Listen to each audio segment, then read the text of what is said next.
네, 그럼 지금부터 2020 과총학회 공동포럼을 시작하도록 하겠습니다. 예, 저는 오늘 사회자 마지막 세 번째 발제를 맡은 한국국방기술학회 유영근 정치학연구센터장입니다. 예, 만나 뵙게 돼서 반갑습니다. 예, 요새 같은 코로나 시대 때 많은 분들이 오셔도 사실 많이 부담이고 너무 이렇게 안 오셔도 많이 부담인데 오늘 또 적당하게 참석을 해주신 것 같습니다. 예, 바쁘신 와중에 와주셔서 감사드립니다.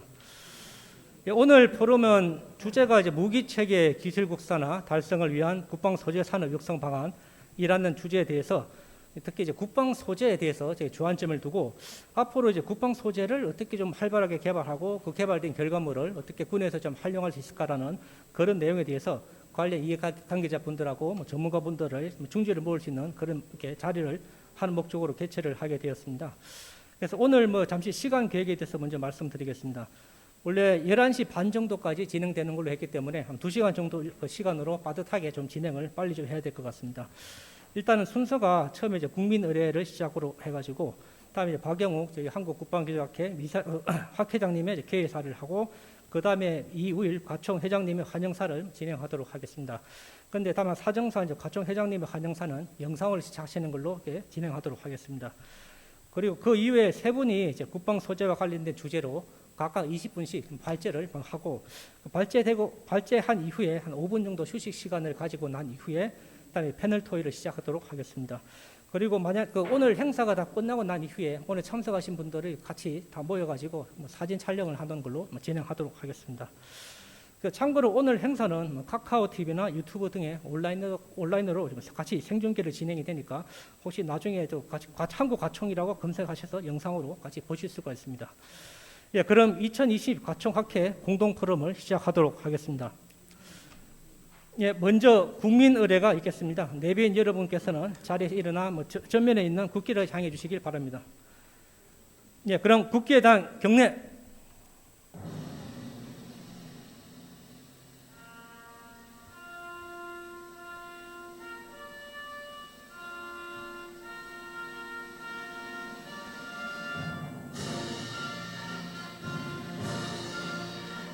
나는 자랑스러운 태극기야.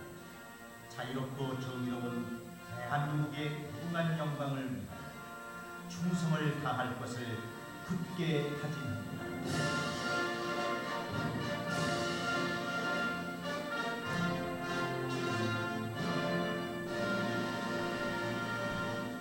예, 바로 모두 애국하시는 마음이 충만하기 때문에 시간 관계상 애국가는 생략하도록 하겠습니다. 예, 자리에 착석해 주십시오. 그리고 시간 관계상 오늘 많은 주요 분들이 참석해 주시지만 시간 관계상 좀 생략하고 바로 다음 순서로 진행하도록 하겠습니다. 양해를 좀 부탁드리겠습니다. 예, 먼저 개회사부터 시작하도록 하겠습니다. 개회사는 저희 한국국방기술학회 박영욱 학회장님께서 담당해 주시겠습니다. 예, 큰 박수를 부탁드리겠습니다.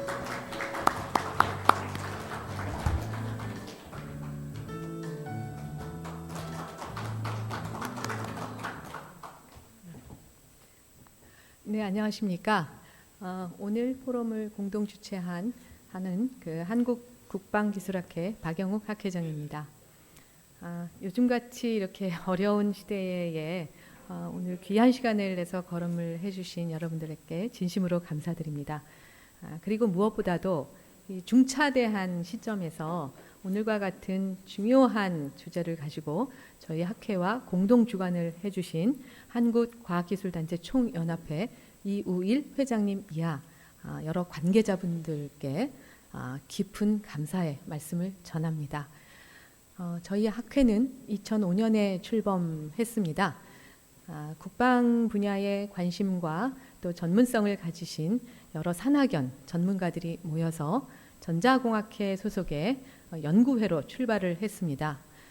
이후에 2015년에 저희가 독립을 시도를 해서 작년 2019년에 국방부 허가를 받은 비영리 사단 법인으로 거듭 새로 났습니다. 작년 재출범 이후에 불과 한 1년 정도 새로운 변신을 시도했고 그 사이에 놀랄만한 발전을 이루었습니다. 그만큼 우리 경제 성장과 또 잘 사는 대한민국도 중요하지만 바로 그러한 굳건한 국력 밑에는 우리 일선에서 그 국경을 지켜주시고 계시는 우리 군 또 그리고 또 산업 전선에서 방위 산업이나 국방 산업을 든든하게 지켜주고 계시는 여러 산학연 전문가 관계자분들이 계십니다.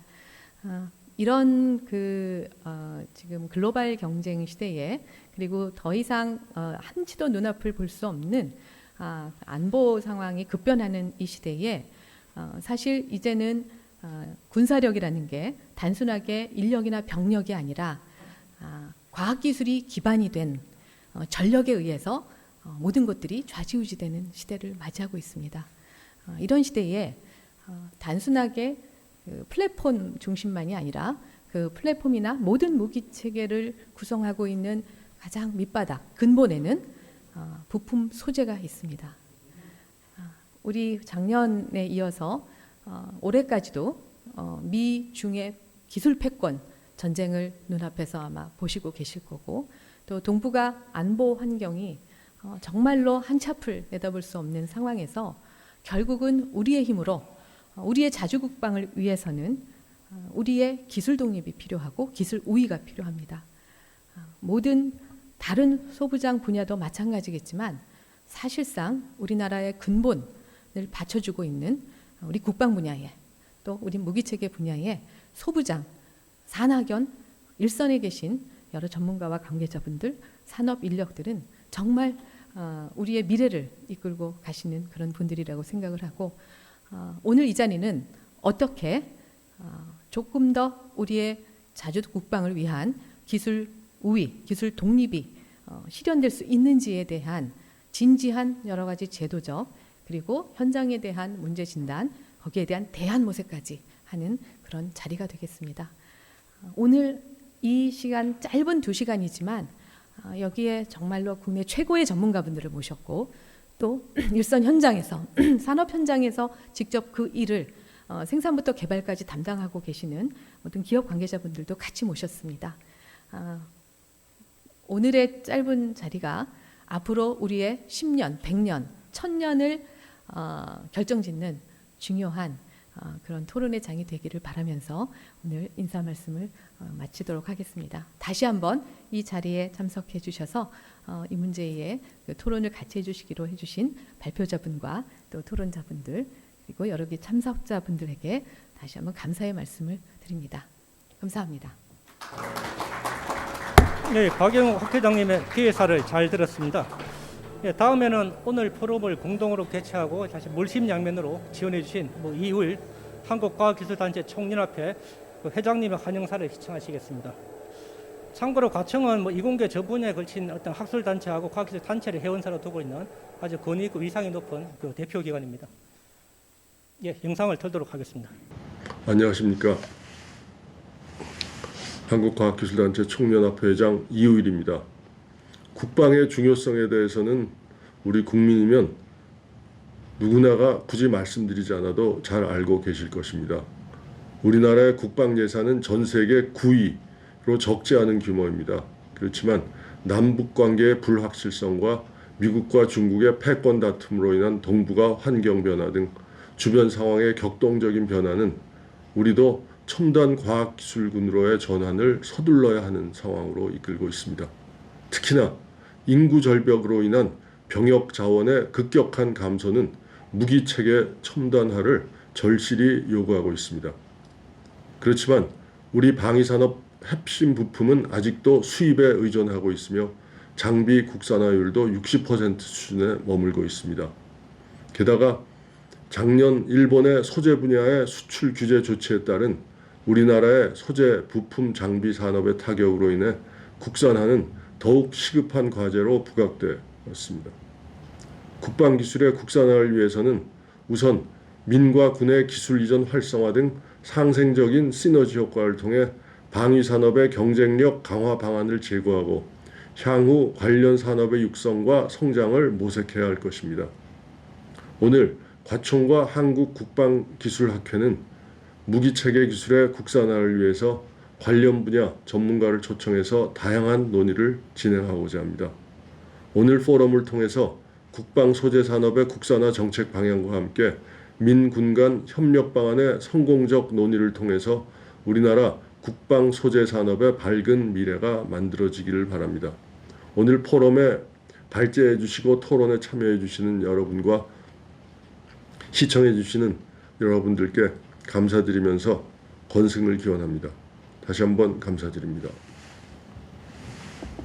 네, 그 이우일 과총 회장님의 좋은 말씀이 잘 들었습니다. 예, 다음은 오늘 공동 토론 메인인 세 분의 발제를 시작하도록 하겠습니다. 발제 순서는 이성호 퀴스트 센터장님부터 시작해서 김광수 데크카본 회장님, 그리고 마지막으로 이제 제가 진행하도록 하겠습니다. 예, 각자 발제 시간은 20분씩 가능하면 좀 시간을 준수해 주시도록 요청을 드리고, 만약 20분이 초과되면 제가 별도로 안내 말씀을 드리겠습니다. 먼저 이성호 센터장님 모시겠습니다. 큰 박수를 부탁드립니다. 예, 안녕하십니까. 방금 소개받은 한국과학기술연구원의 이성호라고 합니다. 오늘 이렇게 좋은 자리 마련해 주신 국방과학기술학회 관계자분들께 감사의 말씀을 먼저 드리고요. 발표하게 되는데 제가 마스크는 잠깐 발표하는 동안은 벗어도 될까요? 예. 우리 전달이 좀 어려우니까. 예, 그럼 오늘 제 발표 내용은 제목은 거창하게 국방부가 적용 가능한 탄소 소재 기반 복합 소재라고 말을 했는데, 제가 원래 하는 일 자체가 탄소 섬유 쪽 일을 계속 진행을 해 왔었고요. 그다음에 이 탄소 소재를 가지고 어떻게 응용 가능한지에 대한 연구를 하다 보니까 이게 이제 아무래도 무기 체계 쪽에 적용되는 그런 소재라고들 많이 알려 계시고 좀 접근 가능성도 좀 어려운 부분도 있었습니다. 그래서 제가 이 탄소 소재를 어떻게 하면 반대로 비무기 체계 쉽게 접근 가능한 쪽으로 어프로치 가능할까 생각을 하다가 저희 그 키스 내부의 안보기술단에서 내부 과제를 하나 주셨어요. 그래서 그 과제를 통해서 제가 했던 일들, 그런 일들을 오늘 바탕으로 말씀을 좀 드리겠습니다. 그래서 말씀드린 바와 같이 제가 섬유를 하기 때문에 첨단 섬유 소재에 대한 내용들, 그다음에 특히 이 난연 섬유 소재입니다. 제가 일하고 있는 것 자체가. 그래서 이런 소재들, 그다음에 이 외에도 저희 그 조직 내에서 하고 있는 탄소 소재를 가지고 또는 다른 소재를 가지고 국방 분야에 적용 가능한 복합 소재에 대한 간단한 소개 말씀을 드리는 순서로 진행하겠습니다. 지금 영상 시간상 제가 이제 이 영상을 돌리지는 않겠는데요. 그냥 유튜브를 가셔서 미군에서 만든 짧은 동영상이더라고요. 애니메이션인데 향후에 어떤 그 군사적인 개인 뭐랄까요? 전투 병사의 모습을 잘 보여주는 그런 애니메이션의 생각이 들고요. 실질적으로 이런 아이언맨 같은 한 명 한 명이 굉장히 전투력이 뛰어난 그런 쪽으로 발전될 거라는 생각을 쉽게 저희들이 할 수가 있습니다. 그래서 실질적으로 해외 연구 사례를 보면 군뿐만 아니라 어떤 그런 좀 불편하신 분들을 위한 그런 엑스스켈레톤 스타일의 힘을 줄 수 있는 이런 연구 개발들이 많이 진행되어 있고, 실질적으로 요 내용을 보시더라도 웨펀 쪽이라든지 헬멧, 이 장착하고 있는 어떤 그런 것들을 극대화하는, 인간의 힘 이상을 극대화할 수 있는 그러한 그 외부에 장착하는 스타일의 것들을 연구는 굉장히 많이 진행되고 있고요. 실질적으로 굉장히 값이 비싸서 실용화 단계라고는 힘들 수 있겠지만 실제 부스터를 달고 지상에서 몇 미터 이상 뛰어서 날아가는 듯한 그런 아이언맨 연상시킬 수 있는 그런 연구별도 실제로 진행이 되고 있는 걸 저희가 생각을 할 수가 있습니다. 그래서 이런 것들도 피처 페이퍼긴 하겠지만 사이언스 2015년에 보시면은 이런 내용들이 정말 실질적으로 하고 있다, 진행되고 있다는 걸 저희가 확인을 할 수가 있습니다. 실제 미국 전투복 같은 경우에는 아까 보셨다시피 그 정도로 거창한 정도는 아니지만 이런 타일소스 이런 프로그램을 통해서 실제 화생방 훈련이라든지 또 바이오 공격에 어떻게 대비할 것인지 실제 생존 능력을 높이기 위한 그런 쪽으로 전투복 개발들이 계속 진행되고 있는 걸 저희가 확인을 할 수가 있습니다. 말씀드린 바와 같이 당연히 방탄 개념, 그 다음에 이 병사들의 바이털을 모니터링할 수 있는 실시간 모니터링 시스템, 그리고 당연히 아까 스켈레톤을 말씀드렸지만 어떻게 하면 더 그 힘을, 인간의 힘 이상을 극대화할 수 있는지에 대한 내용들이 계속 진행되고 있고요. 뿐만 아니라 다른 나라, 특히 러시아 같은 경우에 이 동영상도 사실 재밌는 동영상인데 제가 시간 관계상 스킵을 하겠습니다만 유튜브에 가시면 화염하고 옆에서 막 그 폭탄이 터지는 그런 환경을 러시아 내에서 개발했다는 그런 전투복을 입고 걸어 나오는 그런 영상들이 있어요. 전혀 데미지 입지 않고 재밌는 거는 마지막 영상을 좀 보시길 말씀드리는데 여성 병사입니다. 네, 그래서 굉장히 전혀 뭐 외상 하나 없이 나오는 그런 영상들을 계속 보여주고 있고요. 실질적으로 전투복이 많이 개발되고 있다는 것을 홍보를 많이 하는 것으로 알고 있고 특히 이런 것들은 내부뿐만 아니라 전시회에서도 확인되는 걸로 그렇게 보여주고 있습니다. 우리나라도 이에 따라서 그 전투복 개량 사업이라든지 하는 것들을 계속 지원하고 있는 걸로 알고 있고 제가 알기로도 작년부터인가 그 난연 전투복을 보급하는 그런 사업을 진행하는 것으로 저도 알고 있는데요. 기본적으로 워리어 플랫폼이라는 어떤 시스템 통해서 그 개인 전투원의 전투력을 최고도로 발휘하기 위한 전투복이라든지 장구류, 어떻게 보면 무기 체계라고 말할 수 있겠지만 이런 쪽으로도 굉장히 많은 우리나라에서 투자를 하고 있는 것으로 알려져 있습니다. 그래서 뭐 보시면은 1단계, 2단계, 3단계로 체계적으로 연구가 되고 있는 것으로 저도 알고 있고 실제 보시면 뭐 기본적인 여기 보시면 요거는 이제 그 아크 부대 실제 14진 대원 모습이라고 국방일보에서 나온 것을 제가 캡처를 했었는데요. 그래서 다양한 종류의 장비하고 그다음에 의료보호구에 갖다가 연구 개발하고 있습니다. 그리고 특히 이 전투박에 대해서 오늘 좀 더 자세하게 좀 말씀을 드리고 제가 이제 진행했던 일을 몇 가지를 좀 추가적으로 말씀을 드리고 싶습니다. 실제 전투복의 요구 성능이 굉장히 많더라고요. 여기 보시는 바와 같이 기본적으로는 위장성이 당연히 있어야 될 테고 또 활동성도 굉장히 높아야 되고 그다음에 아무래도 그 전장 환경 자체가 극한 환경이기 때문에 보시는 바와 같이 방한 기능도 있어야 되고 또 흡한 송거석도 있어야 되고 경량성도 있어야 되고 굉장히 다양합니다. 거의 이게 저 놓은 걸 놓고 보면 거의 뭐 완벽한 의복을 원하는 듯한 그런 느낌이 들 정도로 고도의 그런 전투복이 요구되고 있는데 실질적으로 맨 처음에 시작했을 때는 면에서 맨 처음에 시작을 했더라고요. 면이 굉장히 좋은 소재이 많은 분명하지만 여기 보시는 바와 같이 물을 한번 빨아들이면 배출을 못하고 그런 것들이 굉장히 좀 약점으로 생각이 되겠죠. 그러다 보니까 폴리에스테르라든지 또는 그런 그 레이온이라든지 하는 합성 섬유 쪽으로 이제 변화가 되기 시작합니다. 그래서 맨 처음에는 면과 혼방을 시작했죠.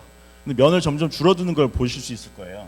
그 다음에 어떻게 가냐면 하계 같은 경우에는 레이온이라는 걸 통해서 훨씬 더 땀을 배출도 쉽게 할 수 있는 어떤 그런 시스템으로 가려고 생각을 했던 걸로 보여집니다. 근데 재미있는 거는 그 미국의 지금 기본 전투복 원단을 보면 여전히 면을 활용하고 있어요. 면. 그래서 저희가 이제 면을 줄여 나가면서 이러한 합성 섬유로 간 것들의 뭐 문제점이랄까 물론 장점도 굉장히 많이 있지만 것들이 이제 발생을 하게 되는 그런 걸 저희가 알 수 있는데 아무래도 면은 그 불에 타긴 타지만 합성 섬유보다 타는 성능 자체가 양상이 다르게 나타납니다. 무슨 뜻이냐면 합성 섬유는 여러분도 잘 아시겠지만 뭐 갖고 계시는 뭐 이런 비닐 봉투 같은 거 보통 폴리프로필렌이라든지 뭐 폴리에틸렌 같은 거에 합성체로 되어 있는 게 비닐 봉투라고 저희 얘기하는 그런 봉투인데 라이터 불에 대보시면 얘가 녹으면서 똑똑똑 드랍이 생기는 거를 보실 수 있을 겁니다. 이게 드랍이 문제가 뭐냐면은 만약에 그렇게 된 옷을 입은 상태에서 화염을 가했고 얘가 녹은 상태에서 드랍이 생기면 살에 달라붙게 되죠. 그러면 그냥 화상 정도가 아니라 치명적인 그런 화상의 데미지를 갈 수가 있어요. 피부의 조직에 손상이 많이 가기 때문에. 그런데 면은 그렇게 타지를 않습니다. 얘가 합성 섬유처럼 녹아서 드랍이 생기는 스타일의 그 섬유가 아니기 때문에 2차 화상이랄까요? 그런 데미지를 막을 수 있는 장점이 있습니다. 그래서 보시면은 여전히 미군 쪽에서도 나일론하고 면 소재를 사용하는 것이 아닌가라는 생각이 들고 실질적으로 이 뒷페이지에서 말씀을 드리겠지만 미군에서 얘기하는 그 군복의 어떤 그 뭐랄까요 시스템을 뭐라고 얘기하면 노 드랍이라는 표현을 씁니다. 노 드립 뭐 이런 표현을 쓰거든요.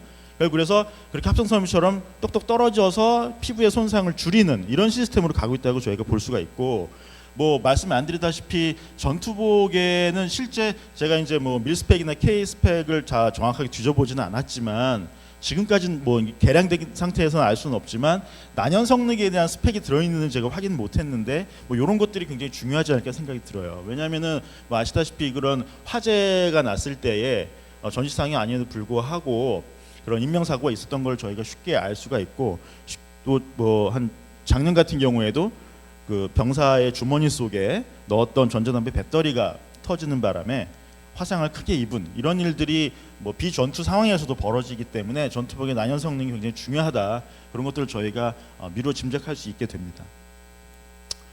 그렇기 때문에 항상 화재의 위험성에 노출돼 있다라는 걸 다시 한번 강조를 드릴 수가 있겠고 실제 전쟁 상황에서도 제가 그 데이터를 정확히 본 건 아니지만 공격 무기에 대한 것보다도 화재에 의한 인명 피해도 굉장히 많다라고 이렇게 알려져 있다는 것을 저희가 알고 있기 때문에 당연히 화염으로부터 그 전투원의 생존성을 보장하는 것이 굉장히 중요하다고 생각이 듭니다. 특히 말씀드린 바와 같이 그 궤도 차량이라든지 항공기 승무원 등 그 격리되어 있는 밀폐되어 있다고 표현할까요? 그런 상황에서 어떤 생활해야 되고 전쟁을 치러야 되는 상황 입장에서는 굉장히 중요한 그 성능이 아니냐 생각이 듭니다. 실제 미군 난연 전투복 개발 사항을 보면 이름도 참 재미있게 지었더라고요. 프리라는 어떤 프로그램으로서 가고 있는데 뭐 Fire Resistance Environment 앙상블이라는 프로그램을 가지고 계속해서 지원을 가고 있더라고요. 그래서 이 프로그램에 가서 인터넷에 이제 찾아보면 원단이 무엇이냐라는 걸 좀 확인을 해봤습니다. 보시면 기본적으로 뭐 어떻게 보면 3피스라고 말할 수 있거든요. 내의하고요. 그다음에 겨울용으로 해서 플리스 스타일의 옷 하나 그리고 겉에 입는 전투복 이런 식으로 겨울까지 보면 3피스라고 볼 수가 있고 원단 자체 구성을 보면 보시는 바와 같이 노맥스라는 섬유를 쓰고 있습니다. 듀퐁에서 만드는 섬유인데 이 노맥스라는 소재는 쉽게 여러분께서 보시는 어떤 섬유냐면 소방복들이 있는 노란 색깔의 섬유 아시죠? 그 섬유가 노맥스 원단입니다. 킬로그램당 제가 그 대략적으로 뭐 조사해 보면 대량으로 사면 물론 저렴하겠지만 보통 한 7만 원에서 8만 원 정도 하는 그런 굉장히 비싼 원단이고 전 세계 거의 독점 공급하고 있는 원사라고 생각을 하시면 됩니다. 재밌게도 그런 것으로 그 내의도 만들고 있고 그 다음에 플리스라든지 그런 거 만들고 있습니다. 특히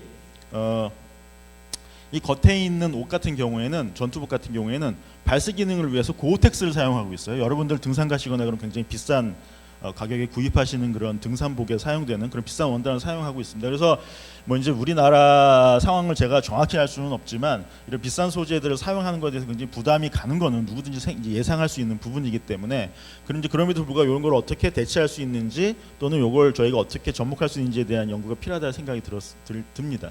결론적으로 말씀을 드리면 그 미군복 같은 경우에도 녹지 않고 조립이 안 되는 그런 스타일까지 가자. 그래서 여전히 면섬유를 사용하게 된 거고요. 그다음에 앞으로는 어떤 이러한 뭐 바이오 생화학전이라든지 또는 그런 부분에서 화생방이라든지 그런 거에 대해서 막을 수 있는 그런 스마트 의료 개발도 필요하고 실질적으로는 굉장히 많은 난제가 있어서 근데 이제 접근 방법 자체는 좀 하나하나씩 그 문제를 해결해야 되지 않을까 생각이 이제 듭니다. 난연 소재에 대해서 말씀을 드리면 뭐 계속 반복되는 말씀이라 금방 넘어가겠지만 실질적으로 여러분 생활 속에서도 난연 소재에 대한 그런 수요는 굉장히 많다고 보여집니다.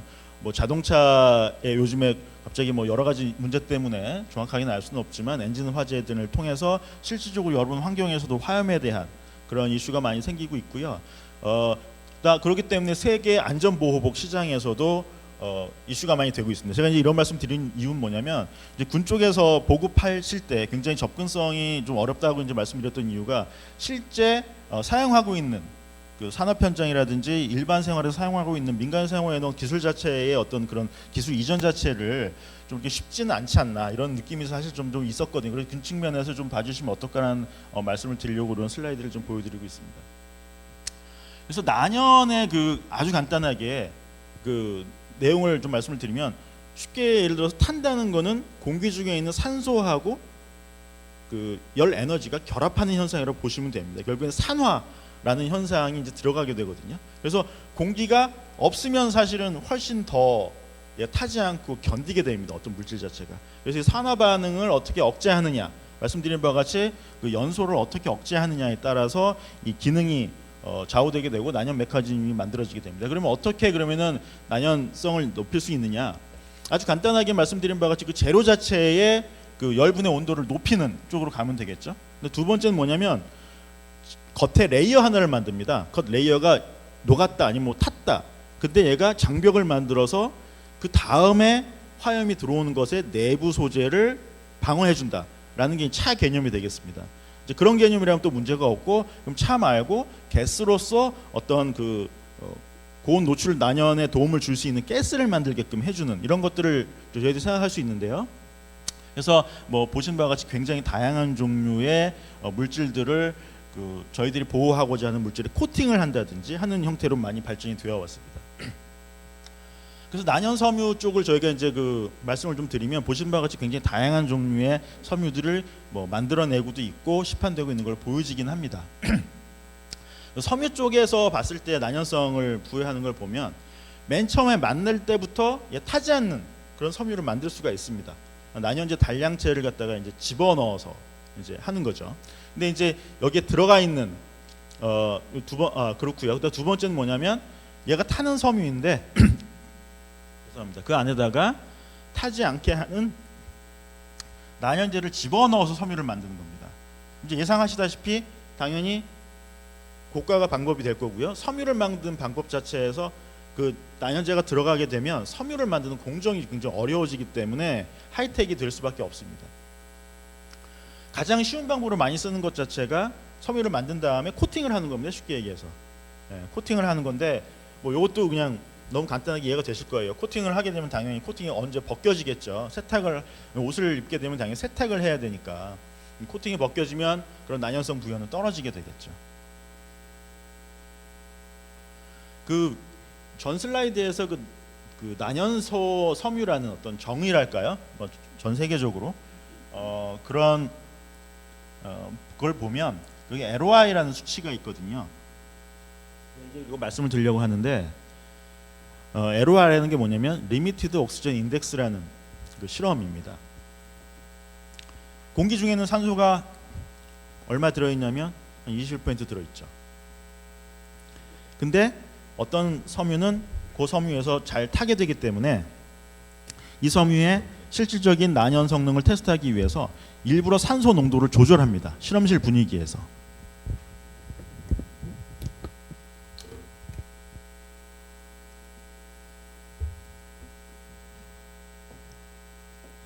그래서 공기 중엔 타지 않지만 산소의 농도를 22%, 25% 올리면서 실험을 하게 됩니다. 너무 가혹한 조건이 되겠죠? 그래서 보신 바와 같이 28이라는 뜻은 산소 농도를 저희가 실험실 분위기에서 28%를 일부러 올린 상태에서 섬유가 타냐 안 타냐를 보는 걸 기준으로 보고 있어요. 그래서 아까 보여드렸던 그 노맥스라는 섬유, 듀퐁에서 만든 섬유 같은 경우에 28입니다. 28이 나옵니다. 제가 실험실에서 해봐도 27, 8 정도가 나오는 수준이 됩니다. 무슨 뜻이냐면 산소 농도가 28쯤 되면 타는 소재이기 때문에 공기 중에서는 타지 않는다라고 이제 그쪽에서 얘기를 하는 거죠. 그 외에도 뭐 연소 특성을 보기 위한 뭐 UL94라는 그 측정 방법, 그 다음에 실제 이건 굉장히 가혹한 그런 실험인데요. 컨버스션 칼로리미터를 사용하게 되는데요. 보시는 바와 같이 이런 또 장비가 있어요. 소재를 갑작스럽게 900도 정도 되는 화염에 집어넣습니다. 그러면 그 소재가 타기 시작하겠죠. 그럼 발열되는 양, 나오는 가스들을 측정을 해서 얘가 그 화염 상태에서 정말 어떻게 비헤이비어를 보이냐를 보는 특징이라고 볼 수가 있습니다. 보통은 그 난연성 실험을 한다 그러면 아주 기초적으로 이 세 가지 실험을 하게 되어 있습니다. 그래서 말씀드린 바와 같이 LOI 수치를 많이 얘기를 하는데 보통은 뭐 28에서 그 정도 수준으로 되는 것들을 저희가 이렇게 쭉 볼 수가 있습니다. 이루어져 있습니다.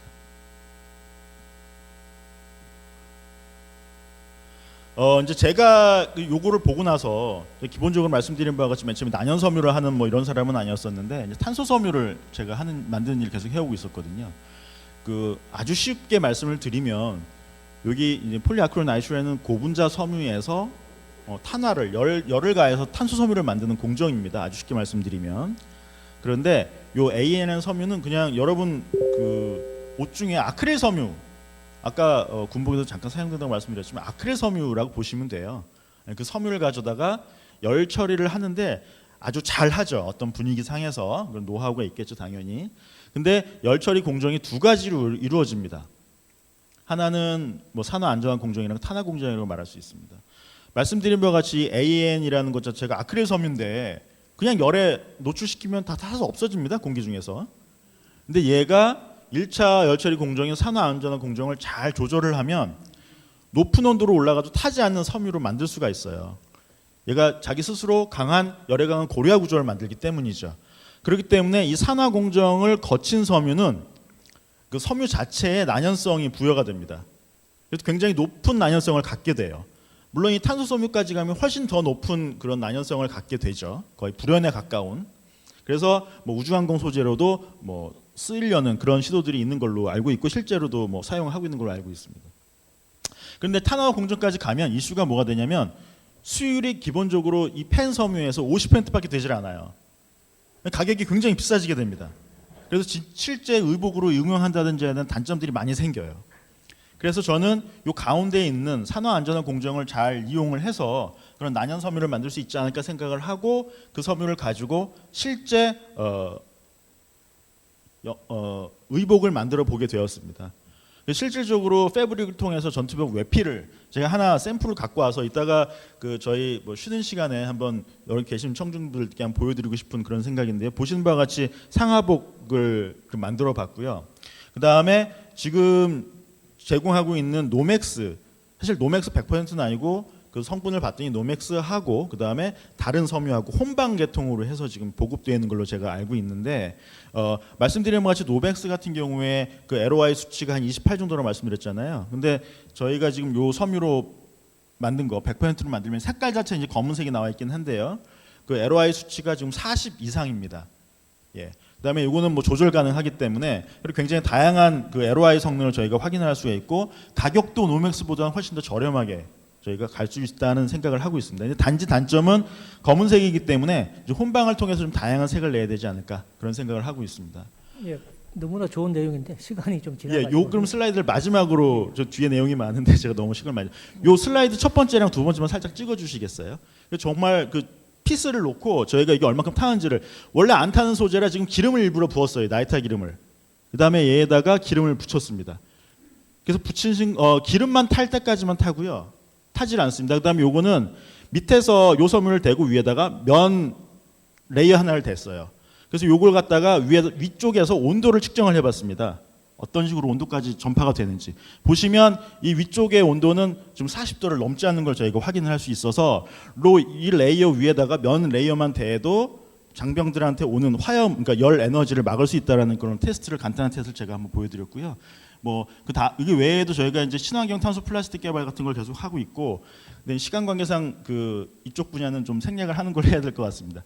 예, 감사합니다. 그럼 제 발표는 여기까지 마치겠습니다. 예, 이성우 센터장님 좋은 말씀 잘 들었습니다. 지금 내용이 너무나 훌륭한데 시간 관계상 중간에 끊어서 참 죄송합니다. 예, 다음에는 김광수 데코카본 회장님을 모시고 두 번째 발표를 시작하도록 하겠습니다. 예, 큰 박수를 부탁드립니다. 소개받은 데크카본의 김광수입니다.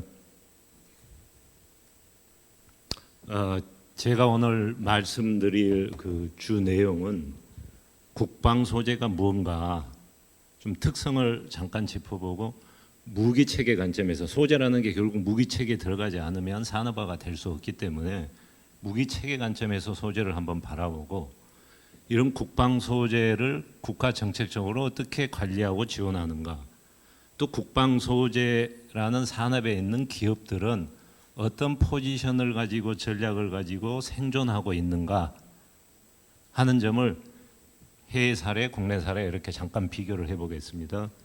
그리고 제가 국방 소재 분야에서 한 30년 이상 방산업체로서 일을 해왔는데 국방 소재로서 성공한 사례는 무언가, 저희 당사가 직접 당사자로 개입했던 경우를 직접적인 경험을 가지고 한번 살펴보고 또 실패한 사례는 무언가 거기서 시사점이 무언가를 가지고 마지막으로 건의, 현안 이런 거에 대한 제언을 하는 그런 순서로 진행을 해보겠습니다. 뭐 국방 소재라면 여러분 아시다시피 무기 체계에 들어가는 소재이기 때문에 상당히 고유한 특성, 아주 높은 수준을 요구한다는 건 누구나 짐작을 하실 수 있겠고, 특히 전략 비닉 무기 체계에 들어가는 소재들은 보안상 어떤 소재가 들어가는지, 어떤 특성을 요구하는지조차도 알려지지 않기 때문에 여기에 관심을 갖는 사람들이 접근하기 어렵다는 그런 상황도 있고, 또 무기 체계에 들어가기 때문에 장기간 시험 평가를 거치고 마지막에는 최종 무기에 들어가서 인증이 돼야만이 상용화라는 것은 결국 이제 납품을 할 수 있는 그런 특성을 가지고 있습니다. 최근에 그 현대 전장의 개념이 바뀌기 때문에 국방 소재할 때 그 무게 중심이 어느 쪽으로 가고 있냐, 전략 비닉 무기 체계 등 이렇게 고도화된 무기다 보니까 보시다시피 극한 환경에 적용 가능한 소재들, 이런 쪽으로 무게 중심이 이동하고 있는 것 같습니다. 뭐 전장 개념은 말씀드렸습니다만은 이쪽에 얘기하시는 전문가들 얘기로는 전장이 우주 공간까지, 사이버 공간까지, 그다음에 첨단 지능화 돼야 되기 때문에 무기 체계 관점에서 요구하는 주요 특성들이 좌측에 보여 있습니다.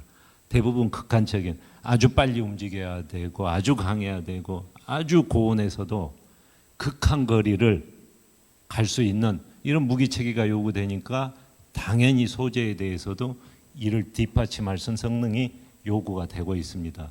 전통적인 금속 소재에 대해서는 여러분들도 짐작하시다시피 기반도 잘 돼 있고 국산화돼 있습니다만은 이러한 전장에서 요구하는 무기 체계 특성을 맞추려다 보니까 요즘 곽광을 받고 있고 관심을 끄는 소재가 섬유 복합 소재, 앞에 연사가 발표하시는 이런 탄소 섬유 같은 게 들어가는 섬유 복합 소재, 특수 세라믹, 고분자 같은 소재들의 연구의 중심이 이동하고 있다고 볼 수 있고, 다시 한번 강조하지만 저런 소재에서 보여줘야 될 수 있는 기능이 극한적으로 가볍고 강해야 되고 아주 높은 온도에서 아주 극초음속에서 견딜 수 있는 소재, 그 다음에 중요한 스텔스, 스마트 같은 이런 특성을 요구하는 소재가 국방 소재의 어떤 키워드가 되지 않을까.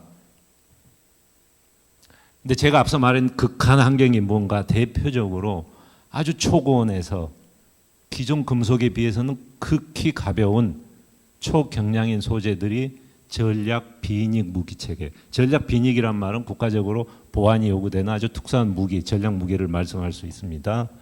대표적으로 세 가지 소재가 상용화돼서 무기 체계에 들어가고 있습니다. 앞서 연사가 말씀하신 탄소 섬유도 그 중에 하나가 될 거고, 또 실리콘 카바이드 섬유라는 아주 특수 소재들이 있는데, 고온이라면 뭐 어떤 온도를 말하냐, 1000도시에서 한 3000도시 영역입니다. 이 영역에서 아주 수초 동안 또는 수백 시간 동안 안정적으로 성능을 발휘할 수 있는 소재가 이런 무기 체계에 들어가야 된다, 들어가고 있다. 이 소재 전부는 MTCR이라는, 여러분 아시는 MTCR 또는 아이타라고 하는 무기 거래에 관한 규제 조항을 받기 때문에 관련된 소재, 장비, 기술 그 어떤 것도 규제 하에서만이 거래가 될 수 있다, 이런 걸 말씀을 드리겠습니다.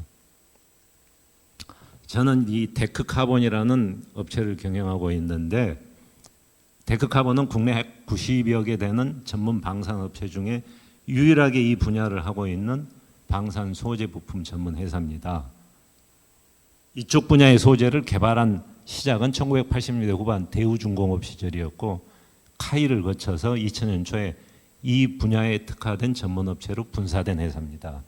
30여 년간 소재와 부품을 개발해서 방산 분야에 적용하고 있는데, 현재는 가장 기본이 되는 핵심 원천 소재, 탄소 섬유나 또는 특히 전구체 같은 이를 이용한 중간 소재, 이를 이용한 부품까지의 사업 영역을 하고 있습니다. 저희가 한 30여 년간 이런 사업을 하면서 방산물자로는 8건 지정을 받았습니다.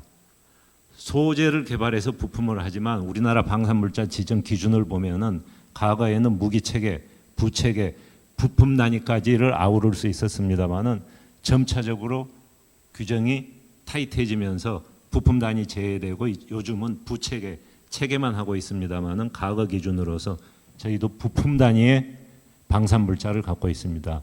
방산물자는 국방 소재를 국산화하는 데 있어서 산업계에 있어서 엄청나게 중요한 화두이기 때문에 뒤에 다시 한번 말씀을 드리겠습니다. 해외에서는 특히 미국이나 일본 같은 데는 국방 소재를 어떤 관점에서 국가가 관리하고 지원하고 있는가? 미국 같은 경우에는 방산법 1조에 첨단 방산 소재 전략적 관리라는 이런 규정이 있어서 관리를 하고 있고, 일본만 보더라도 방산 소재를 무기 체계 수준 하에서 관리하고 있는데, 특이한 것은 소재 국산화율이 90%라고 나와 있습니다. 물론 산업연구원에서 조사한 자료이기 때문에 신뢰도가 있다고 저는 봅니다만, 소재의 국산화율이 90%라는 것은 감히 저희가 상상하기 어려울 정도의 수준 아닌가. 그럼 외국에서 이 국방 소재를 하고 있는 기업들은 도대체 어떤 포지션에서 어떤 전략을 쓰고 있는가? 우리한테 앞으로 우리가 1년, 10년, 20년을 바라봤을 때 시사하는 바가 있다고 생각합니다. 소재라고 하면은 소재도 크게 이렇게 두 가지로 분류할 수 있습니다. 아주 기초적인 소재, 이를 이용한 중간적인 소재. 이게 되면 이제 부품으로 해서 밸류 체인상 최종 OEM까지 납품이 되겠죠. 항공 유도 무기 쪽 이 포트폴리오 밸류 체인을 보시면은 소재 부품단에 그야말로 글로벌리 유명한 역사가 오래된 대기업들이 포지션을 하고 있습니다. 그들의 전략상 한 가지 영역에서 밸류 체인상의 한 가지 영역에서만 사업을 하는 업체도 있지만 대체적으로 두 가지, 세 가지 단에 걸쳐서 사업을 하고 있는데, 이유는 짐작할 수 있듯이 규모의 경제가 되지 않으면 안 되기 때문에 가능한 밸류를 확대하는 전략을 하고 있고, 이러한 안정적인 글로벌 기업들이 소재단에 뒷받침을 해주고 있기 때문에 체계업체, 보잉이나 에어버스 등이 전투기나 유도무기 생산할 수 있는 그러한 안정성, 그 다음에 혁신을 할 수 있는 기반을 갖고 있다고 말씀드릴 수 있습니다. 한 가지 더 보시면은 탄소섬유입니다. 앞에 우리 저희 이 박사께서도 말씀하셨지만 세계 1, 2, 3위를 하는 탄소섬유 업체가 일본에 다 있습니다. 얘네들은 한 30년 이상 방산항공에 들어가는 실만 해왔는데, 이건 전략 비익 무기체계 할 때 비익에 해당할 만큼 수익성이 없었습니다. 그런데 얘네들이 생존하면서 계속 지금까지 해올 수 있는 이유는 크게 세 가지 키워드가 있습니다. 항공이나 유도무기에 이렇게 국방 쪽에서 기술 개발하면 반드시 스피노프 시켜서 매스마켓으로 갑니다. 자동차 분야 같은. 그리고 얘네들은 민군 겸용 시장을 제1 화두로 삼고, 두 번째는 반드시 전략적 제휴합니다. 밸류체인상의 다음 단 또는 같은 밸류체인 영역에 있더라도 전략 제휴를 해가지고 시장 규모의 경제 확보하지 않으면 생존을 할 수 없기 때문에 제휴도 하고 엄청난 M&A를 합니다. 글로벌리. 방산 분야에서도. 근데 국내에서는 지금은 규모의 경제도 되지 않고 기업의 규모도 적지만 방산이라는 제약 때문에 제휴나 M&A나 이런 부분도 여러 가지 어려움이 있으리라고 예상되는데, 앞으로 나가야 될 시사점은 저런 세 가지지 않겠는가. 국내 현황을 보면은 국방 소재에 대해서는 국산화율이 통계조차 잡히지 않을 정도입니다. 이 자료도 2019년 기준이기 때문에 가장 최근 자료라고 볼 수 있습니다만은, 아직도 우리는 무기 체계 그리고 일부 부품 단위의 국산화 집중하고 해외 도입에 의존하고 있다. 소재에 대해서는 중요도의 인식은 할 수 있지만 너무 인프라가 약하다. 통계조차 없다는 게 현실이라고 보시면 될 것 같습니다. 산업, 국방 소재를 하는 이 산업, 국방 산업을 하는 산업계 생태계를 보더라도 한마디로 말씀드리면 아주 불균형한 산업 생태계다. 전체적으로 무기 체계하는 대기업 10여 개 제외하고 부품이나 소재를 공급하는 250개 업체가 있지만 규모로 비교하면 중소 중견기업이 대부분이다. 부품 소재. 여기 보시다시피 매출액이나 업체당 매출액, 인당 매출액을 보더라도 무기 체계 위주의 대기업 위주로 되어 있는 불균형한 산업 생태계임을 알 수 있습니다. 국방 소재의 연구개발, 국산화를 한다는 뜻은 연구개발을 해야 국산화가 되기 때문에 이 측면에서 살펴보시면 국방 예산은 아주 한정되어 있습니다. 여러분 아시다시피. 그리고 당면한 위협 대응해야 되기 때문에 항상 시간에 쫓깁니다. 추격형 연구개발, 즉 애국에 있는 무기 체계를 뒤따라 개발하기 때문에 벤치마킹 대상이 애국의 최고 수준의 무기입니다. 무기 체계가 최고 수준이면 부품 소재도 최고 수준을 요구할 수뿐이 없습니다. 세계 최고 수준의 요구를 하고 개발에 필요한 시기는 항상 촉박합니다. 예산은 한정되어 있습니다. 최고 수준의 무기를, 최고 수준의 소재를 최소한의 예산으로 최소한의 기간에 개발을 해야만이 될 수 있는 그런 환경하에 놓여 있습니다. 소재 측면으로 가보면 이런 예산과 사업은 우리나라 국방연구개발을 총괄하는 ADD에서 주관을 합니다. 과부하 상태일 수도 있죠. 예산은 국방 소재 분야 예산만 보면 국방 R&D 예산의 0.4% 수준입니다. 거의 미미한 수준이죠. 그리고 방산업체, 국방 소재를 개발하겠다고 들어가는 방산업체는 소재가 잘못되면 최종 무기 체계가 잘못되기 때문에 소재 개발에 성공하지 않으면 막중한 책임을 져야 됩니다. 성공하더라도 그야말로 전략 빈익이나 어려운 무기에는 시장이 제약되어 있습니다. 전투복 같은 이런 무기, 이런 군수품은 시장이 그나마 넓기 때문에 괜찮습니다만은 전략 빈익 또 중요한 무기 체계로 가면 시장이 너무 제약되기 때문에 성공에 대한 인센티브도 취약할 수뿐이 없습니다. 이러한 이유 때문에 방산 소재, 국방 소재를 하겠다는 대기업이 별로 없고 또 중견 중소기에서는 역량이 부족하고 여러 가지 열악한 환경임을 말씀드리고, 그러면 이러한 환경이지만 대표적으로 성공한 사례 한 가지를 들어보겠습니다. 탄소 섬유, 앞에서 우리 연사께서 말씀하셨는데 탄소 섬유는 여러분들 인식하건 인식하지 못하건 MTCR이라고 해가지고 아주 전략 소재로서 엄청나게 관리하고 있습니다. 국내에서 나오기 전까지는 저 섬유를 살려면은 엑스포터 라이선스 받아야 되고 군사용 쓰지 않는다는 사인을 하지 않으면 들어올 수 없는 소재였습니다. 저희 회사는 2006년도에 이런 국방 사업을 하기 때문에 이런 사업을 하는 한 컨틴전시 플랜이 있어서 만일 섬유가 들어오지 못하면 대책을 세워야 된다. 그래서 ADD에 건의를 합니다. 이게 전략 빈익 무기 체계 그야말로 핵심 소재인데 수익성이 현재는 없다. 그렇지만 국내에 없으면 무기 체계가 무너진다. 어떤 방법인지 국산화하자는 건의를 2006년에 합니다. ADD는 바로 방사청으로 가죠. 방사청에 가서 이 사업을 보고합니다. 중요성은 인식하는데 국방의 R&D 예산은 적어도 5년, 10년 전에 계획에 없으면 태울 수가 없고 수백억, 수천억이 되는 개발은 필요성이 인정되더라도 보장을 할 수 없습니다. 바로 방사청은 이제 산잡으로 가서 협의를 하죠. 이렇게 중요한 방산 소재인데 일반 산업에서도 전략적으로 중요하니까 정부의 민간 자본 R&D 예산을 같이 집어넣자. 그때 방사청에 기술 계획을 책임지는 팀장이 여기 앉아 계시는 학회 회장 박영욱 교수가 방사청의 기술 계획 팀장이었습니다. 저는 업체 대표로서 ADD 소장님하고 같이 뛰어가서 만나서 협의하고 했더니 우리 박 회장님이 아마 산자부까지 뛰어가신 걸로 기억이 납니다. 산자부에서도 보니까 국방에서도 소요가 있는데 우리 국가 산업에서도 중요한 것 같으니까 예산을 우리가 확보해 보겠다. 그래서 불과 6개월 사이에 청장이나 장관한테 보고하고 예산을 태웁니다. 그 다음 해. 반면에 지방자치단체, 전라북도, 전주 지자체장들도 자기 지역의 미래 먹거리 산업으로 탄소 섬유하겠다. 그래서 특별한 산업단지도 만들고 인프라에 수백억을 넣겠다고 약속을 합니다. 그리고 국내 최대 화학섬유업체인 효성한테 제안을 하죠. 그러니까 효성에서도 중요한 결심을 하여서 우리가 참여하겠다.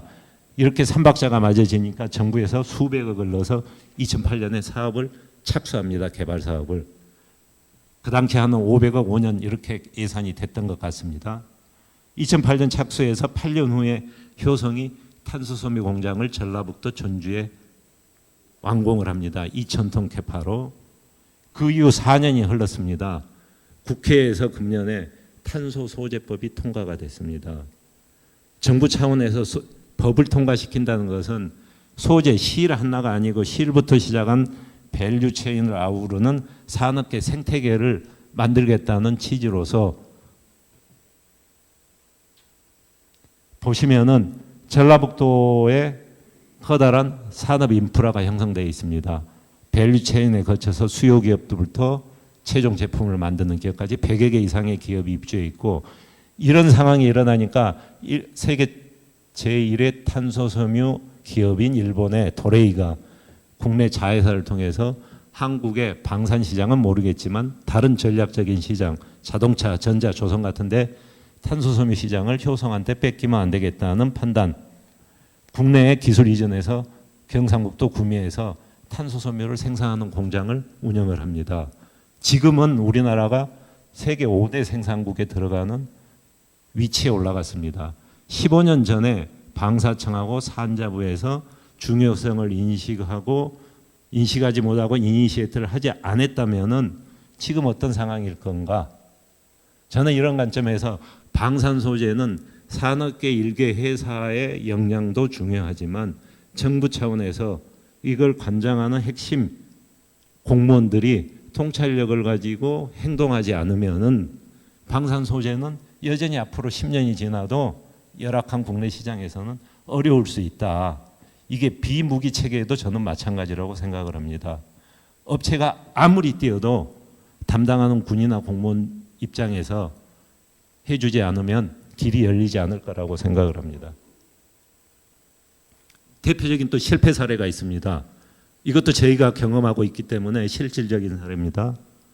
저는 해외에서 도입한 무기 체계에 들어가는 부품이나 소재를 국산화하면은 제일 걸리는 독소 조항이 TAA라고 생각을 합니다. 말은 좋습니다. 기술 지원해주는 조항인데 저게 국산 소재, 국산 부품의 발목을 잡습니다. 내용은 이렇습니다. 2010년 1월에 한국 공군이 F-15 전투기를 운영하는데 들어가는 제동장치, 탄소섬유 복합체 브레이크가 여러 가지 문제를 일으키니까 국산화를 해달라고 소유 제기합니다.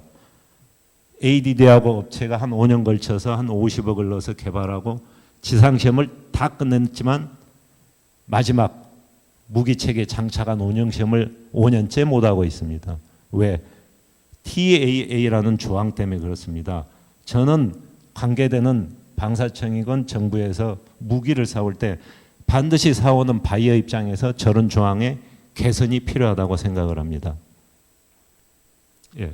그 다음에는 민간기술 스피논 관점에서 탄소섬유와 마찬가지 SiC 섬유라는 게 스텔스에 있어서는 엄청 중요한데 이런 소재를 현재 국산하고 있습니다. 방산 소재가 방산물자 지정을 받지 못한다면은 개발해서 상용화하는데 산업계에는 엄청난 어려움이 있을 거라는 것을 한번 말씀드리고 뒤에 마지막으로 결론입니다.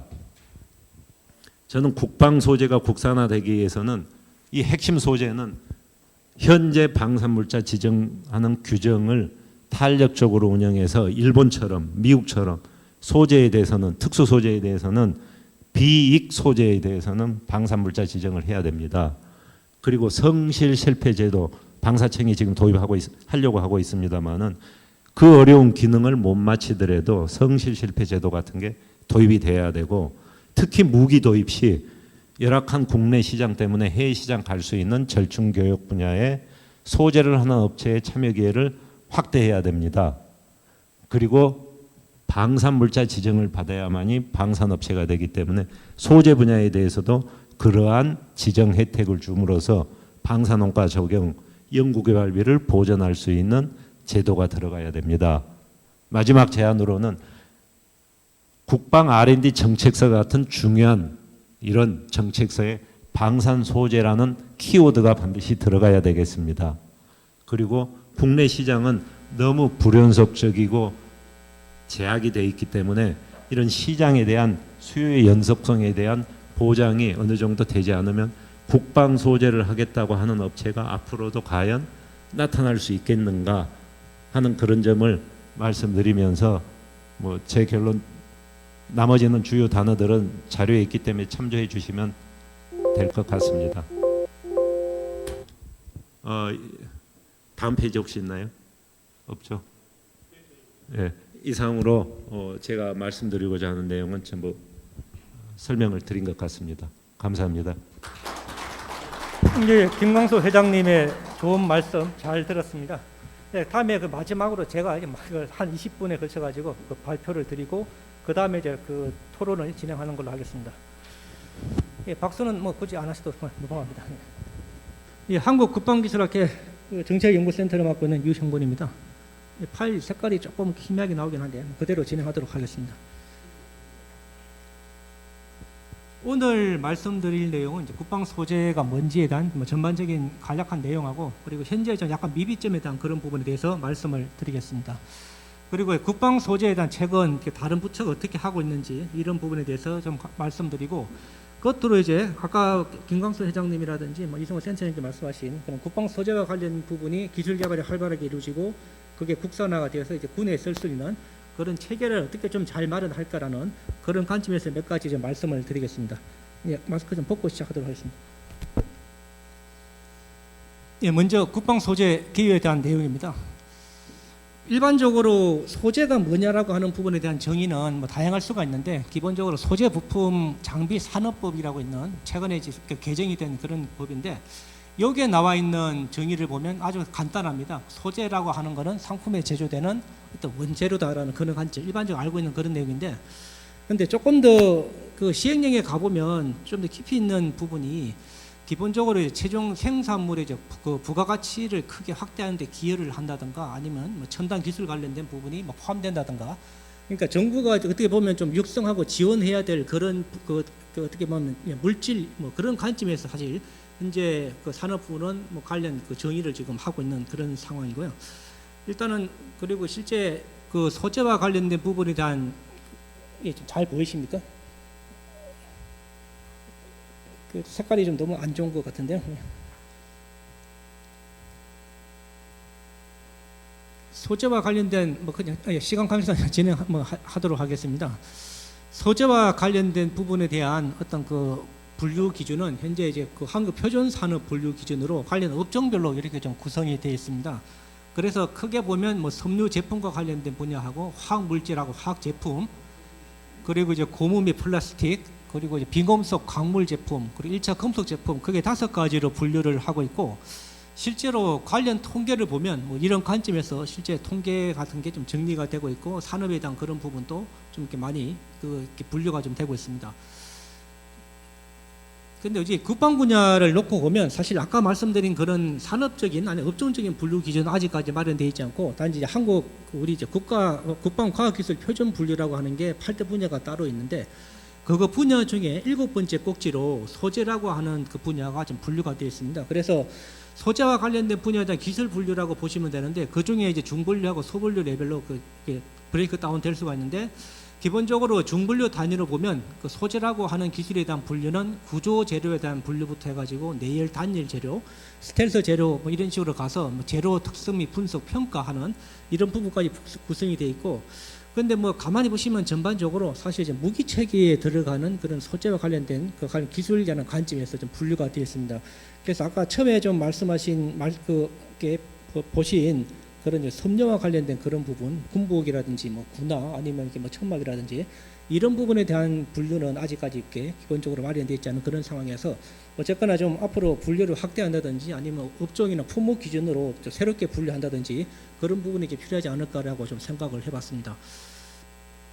그리고 국방 소재와 관련된 부분은 현재 뭐 당연히 이제 무기 체계라는 부분이 소재를 다 구성해서 부품으로 만들고 부품을 이렇게 종합해서 체계를 만드는 구조가 되다 보니까 물론 다 기본으로 들어가는데 문제는 이제 분류 자체가 없다 보니까 이걸 어느 무기 체계에 어떤 소재가 얼마나 들어가는지 그런 부분에 대해서는 아직까지 그렇게 좀 집계가 되고 있지 않은 그런 상황입니다.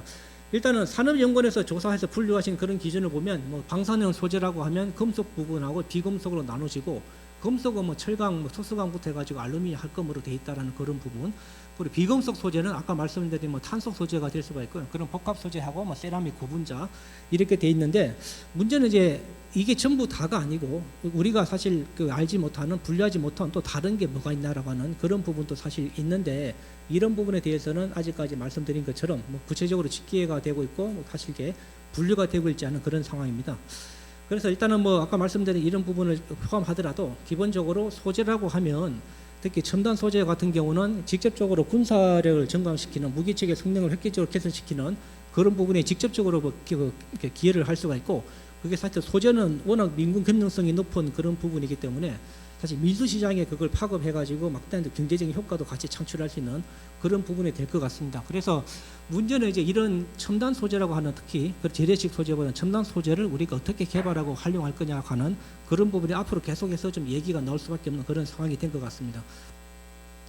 근데 문제는 뭐 아까 말씀드린 것처럼 이렇게 중요하고 앞으로 이렇게 좀 활용하면 여러 가지 좀 이렇게 그 부가가치라든지 아니면 군사적인 용도가 많다라는 건 알겠는데 그러면 현재 그렇게 할 수 있는 여건이 돼 있나라고 살펴보면 몇 개 아직까지 좀 그 부품 국산화라고 하는 부분에 비해서는 좀 많이 미흡하지 않겠냐라고 좀 생각을 하고 있습니다.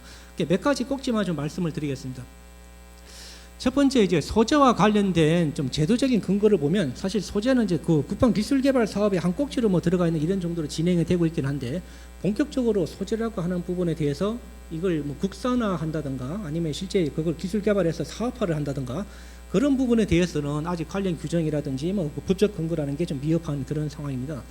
흔히 이제 방위산업과 관련된 모법에 해당되는 방위사업법하고 그리고 이제 방위산업발전지원법 이런 게 새로 제정이 됐는데 여기를 보면 이제 부품 국산화와 관련된 뭐 개발 관련된 그런 근거가 포함되어 있고 뭐 국방 중소벤처기업 육성한다라고 그런 부분이 있는데 사실 소재와 관련된 개발에 대한 법적 근거는 아직까지 제대로 마련되어 있지는 않습니다. 사실 소재라는 자체 용어 자체가 사실 들리지 않은 그런 상황이고요. 그리고 국방 전력발전 업무 훈령이라든지 아니면 무기체계 부품 국산화 개발 관리 규정, 방사청 훈령에 있는 내용을 놓고 보더라도 전반적으로 거의 대부분 이제 부품을 어떻게 국산화해서 그걸 어떻게 인정하고 나중에 이제 수익의 혜택을 줄 거냐라고 하는 그런 그 부품 국산화라고 하는 부분의 추진 체계 위주로 돼 있는데 사실상 이제 그 소재라고 하는 부분은 딱히 추가로 포함되지는 않습니다. 물론 이제 부품을 국산화하는 과정에서 기존에 이제 소재도 같이 개발해가지고 할 수도 있지만 사실 소재 개발을 하는 부분이 그렇게 짧은 기간 동안에 할 수 있는 부분이 아니기 때문에 대부분 부품 국산화하면 뭐 기존에 이제 국산화된 소재가 있으면 갖다 쓰는 거고 그게 없으면 해외 수입품 이렇게 해외 수입을 해서 그 부품을 개발하고 난 이후에 원가를 따져서 70%가 넘으면 그냥 국산화했다라고 인정해주는 그런 방식으로 되고 있습니다. 그래서 앞으로 소재 산업을 좀 육성하기 위한 그런 관점에서는 아까 뭐 민수부처가 별도 탄소 섬유와 관련된 법도 만들었지만 우리 이제 국방 분야도 국방 소재 아니면 이렇게 방산 소재를 어떻게 사업화를 하는 관점까지 갈 거냐라고 하는 부분에 있어서는 제도적인 근거라는 게 좀 반드시 필요하지 않겠냐라고 생각을 해봤습니다. 그리고 두 번째 이제 정책 관련된 부분에 대해서는 아까 뭐 사실 김 위원장님께서 별도 말씀하셨지만 기본적으로 이제 기존에 수립된 그 정부 정책이라는 걸 놓고 보면 그 대부분 사실 그 부품을 국산화하고 부품 관련된 그 기술을 개발한다라는 이런 관점으로 좀 많이 되어 있습니다. 그래서 뭐 5년마다 작성하고 있는 부품 국산화 종합계획이라고 있는 이 내용을 놓고 보더라도 뭐 부품 국산화 목표라든지 아니면 성과 지표, 그 추진 과제를 전반적으로 보면 소재를 관련된 부분을 국산화하거나 소재와 관련된 업체를 육성한다라는 그런 관점은 사실상 거의 찾아보기가 좀 어렵다 보니까 거의 대부분 그동안에 국방 분야는 부품 국산화를 어떻게 좀 이렇게 활발하게 하고 관련 업체를 어떻게 확대할 거냐 라는 그런 관점으로 대부분 이렇게 정책이라는 게 좀 마련돼서 운영을 해왔습니다. 그리고 그렇게 하다 보니까 기존에 이제 부품 국산화 추진 체계라고 하는 부분은 보시는 것처럼 나름대로 잘 정립돼 가지고 활발하게 운영이 되고 있는데 소재를 국산화한다라는 관점에서 놓고 보면 이 추진 절차라고 하는 부분을 사실 그대로 적용하기가 상당히 좀 쉽지가 않습니다. 그러니까 부품 안에 소재가 포함돼 가지고 국산화 인정을 받을 때 원가를 따져서 이게 70% 넘었냐라고 하는 그런 부분을 이렇게 고려하고 있는데 근데 소재를 국산화했다라고 하는 그 기준이 뭔지라고 하는 그런 부분을 놓고 보면 그런 부분에 대해서 아직까지 없기 때문에 그게 따라서 뭐 소재 국산화를 했으니까 수익계약을 혜택을 주겠다라는 그런 식으로 사실 연계가 되는 거는 좀 쉽지 않은 그런 구조입니다. 그리고 아까도 뭐 들으신 내용인데 현재 방진회가 이제 무기체계 방산물자 지정받은 물자에 대해서 뭐 구성품이 됐든 장비가 됐든 따로따로 국산화율이라는 게 이렇게 산정을 하고 있는데 사실상 뭐 안에 이제 장비든 구성품이든 국산화율을 따지게 되면 그 안에 뭐 반드시 이제 소재가 포함돼 가지고 국산화가 얼마다고 한 게 나오긴 하는데 문제는 뭐 이렇게 실제 화력 장비가 됐든 아니면 다른 장비가 됐든 그 장비 안에 들어가는 소재가 과연 그 국산 소재가 얼마나 사용되고 있고 해외 외산 소재가 얼마나 사용되고 있는지 그 부분에 대해서는 별도로 뭐 집계를 안 하고 있다 보니까 결론적으로 소재 관련된 부분만 따로 떼가지고 국산화율 얼마다라고 하는 그런 게 자체는 아직까지 통계로서 뭐 집계가 되고 있지 않습니다. 그러니까 현재 소재에 대한 부분에 대해서 우리가 정책적인 목표를 현재 국산화율은 뭐 몇 프로인데 우리가 5년 내에 몇 프로로 올리겠다라고 하는 그런 부분에 대한 사실 추진 계획은 나오기가 좀 쉽지 않은 그런 구조고요. 그리고 실제 이제 비슷한 얘기인데 그 소재와 관련된 부분에 대해서 각 장비별로 어떤 소재가 얼마나 적용이 되고 있는지 이런 부분에 대해서도 좀 이렇게 아직까지 그게 없다 보니까 단지 작년에 뭐 일본의 그 수출 규제 때문에 그 방산 분야 소재는 어떠냐라고 하는 그런 부분에 대해서 뭐 방사청과 방진회가 뭐 조사를 별도로 한 바가 있긴 한데 기본적으로 각 장비별로 그러니까 아니면 소재별로 어느 장비에 얼마나 사용되고 있고 그 소재가 국산이 얼마고 해외에서 얼마 도입되어 있는데 그 해외 의존하는 소재가 뭐 일본산인지 뭐 그 다른 미국산인지 이런 부분에 대한 조사가 사실 된적 있긴 한데 아직까지는 이걸 종합적으로 지속적으로 하는 그런 식의 업무 절차는 마련되어 있지는 않습니다.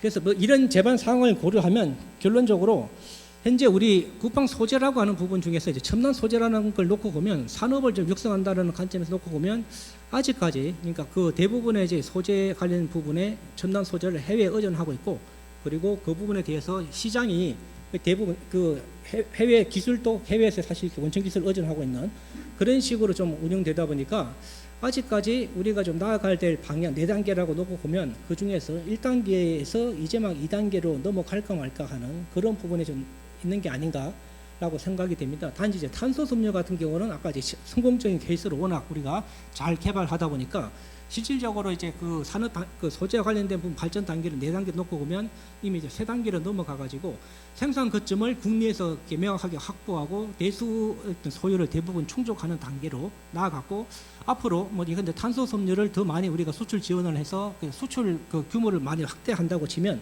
이제는 앞으로 이제 그 탄소 섬유 같은 경우는 뭐 4번째 단계 우리가 원하는 단계로 가지 않을까 생각되는데 문제는 그거 이외에 다른 첨단 소재에 대해서는 아직까지 대부분 좀 산업 육성 단계 관점에서는 많이 저조하다라고 좀 볼 수 있을 것 같습니다.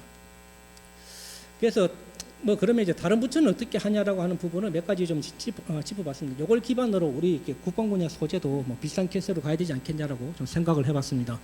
그래서 국내 소재 부품 산업 실태하고 뭐 최근의 정책 기조, 뭐 투자 동향에 대해 간략하게 말씀드리겠습니다.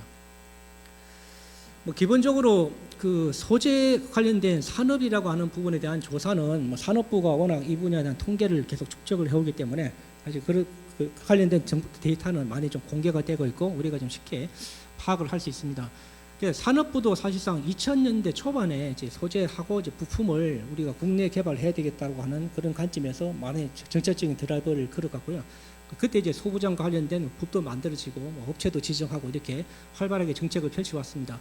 그렇게 하다 보니까 실질적으로 이제 국내 부품 산업이라고 하는 생산 규모와 부가가치가 2000년대 초반에 비해서 거의 20년 가까이 만에 획기적으로 증가가 좀 해왔는 그런 상황인데 단지 이제 소재하고 관련된 그 부품의 개발 담당하는 어떤 업체의 수라는 관점에서 보면 기본적으로 이제 업체 수는 그렇게 뭐 생산 금액이라든지 부가가치 규모 정도에 비해서는 많이 증가가 되지 않은 그런 규모고 특히 이제 우리 소재와 관련된 업체라고 놓고 보면 거의 사실상 거의 이제 정체되어 있는 그런 상태입니다. 그러니까 소재 개발이라고 하는 부분이 그러니까 업체가 뭐 중소기업이 내가 해보겠으니까 나서서 개발할 수 있는 그런 구조가 아니고 이게 워낙 막대한 투자라든지 고난이도 기술 개발이 필요하다 보니까 생산 규모는 넓지만 업체의 수는 그에 따라서 늘어나는 게 아니고 기존 업체가 계속 확장해가는 그런 개념이 진행되고 있는 것 같습니다.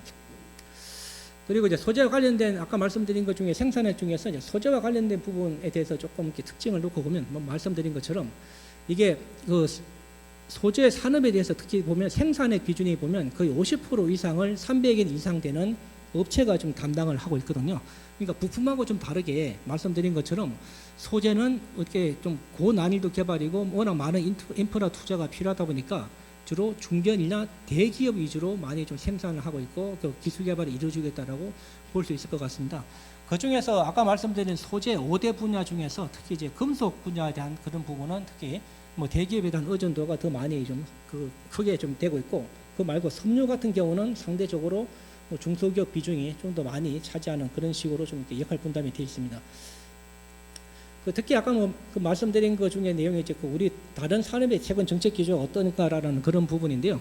뭐 잘 아시는 대로 이렇게 정부가 소재 산업을 소재 소부장 산업을 육성하기 위해서 별도 법도 최근에 개정을 해가지고 여러 가지 지원 활동을 하고 있고, 특히 최근에 엊그제 소부장 관련된 강소기업 100개를 지정해서 집중적인 지원을 하겠다라고 했는데 그 100개 기업이 지정이 됐습니다. 그래서 그 기업들이 앞으로 이제 우리나라 대표하는 소부장 기업으로 육성될 거라고 기대가 되고 있는데, 결론적으로 다른 부처는 지난번 다른 자리에서 말씀드린 것처럼 기술 자립을 하고 전문 기업을 육성하고 글로벌화를 하겠다라는 이런 키워드를 가지고 정책을 계속 좀 드라이브를 하고 있습니다.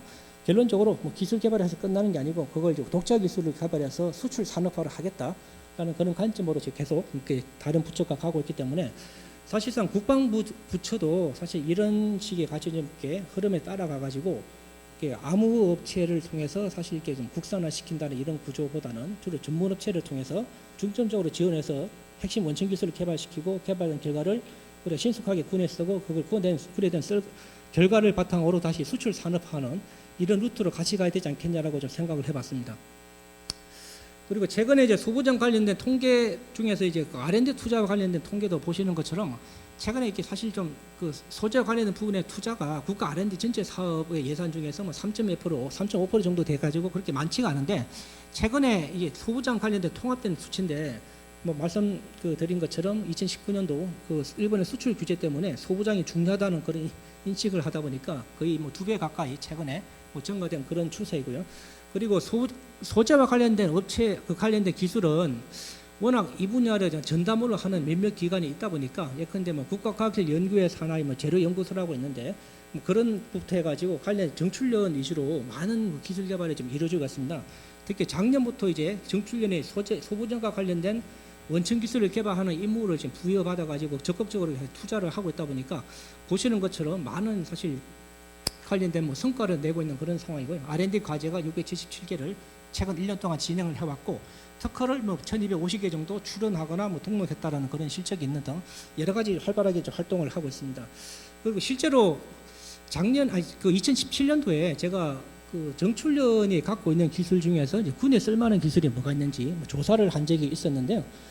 그 중에서 이제 국방과학기술 표준 분류 기준으로 7번째 꼭지에 해당되는 소재 관련된 기술 분야에 대해서 정출연이 이 관련된 각 기술 꼭지별로 기술 역량이 어느 정도 있는지를 한번 조사를 해봤는데, 그 조사 결과 우리가 사실 이렇게 국방과학기술 표준 분류를 해놓긴 했지만 이 분류 해당되는 내용 중에서 상당 부분의 기술에 대해서 이미 정출연이 어느 정도 이렇게 투자가 계속 이루어지고 있고 관련 기술 역량을 상당히 축적해놨다라고 저희가 좀 식별을 할 수가 있었습니다. 그래서 결론적으로 뭐 소재와 관련된 분야에 대해서는 우리가 뭐 별도 원점에서 다시 개발한다는 그런 관점보다는 이미 국가적으로 그리고 이렇게 관련 전문 연구기관 중심으로 많은 기술 개발이 이루어지고 있기 때문에 이런 개발된 기술을 우리가 얼마나 활발하게 좀 적극적으로 활용할 수 있을 거냐라고 하는 그런 부분이 시간적으로 아니면 예산적으로 많은 좀 이렇게 우리 혜택을 가지면서 바로 이렇게 활용할 수 있는 여지가 좀 많이 생길 수 있을 것 같습니다.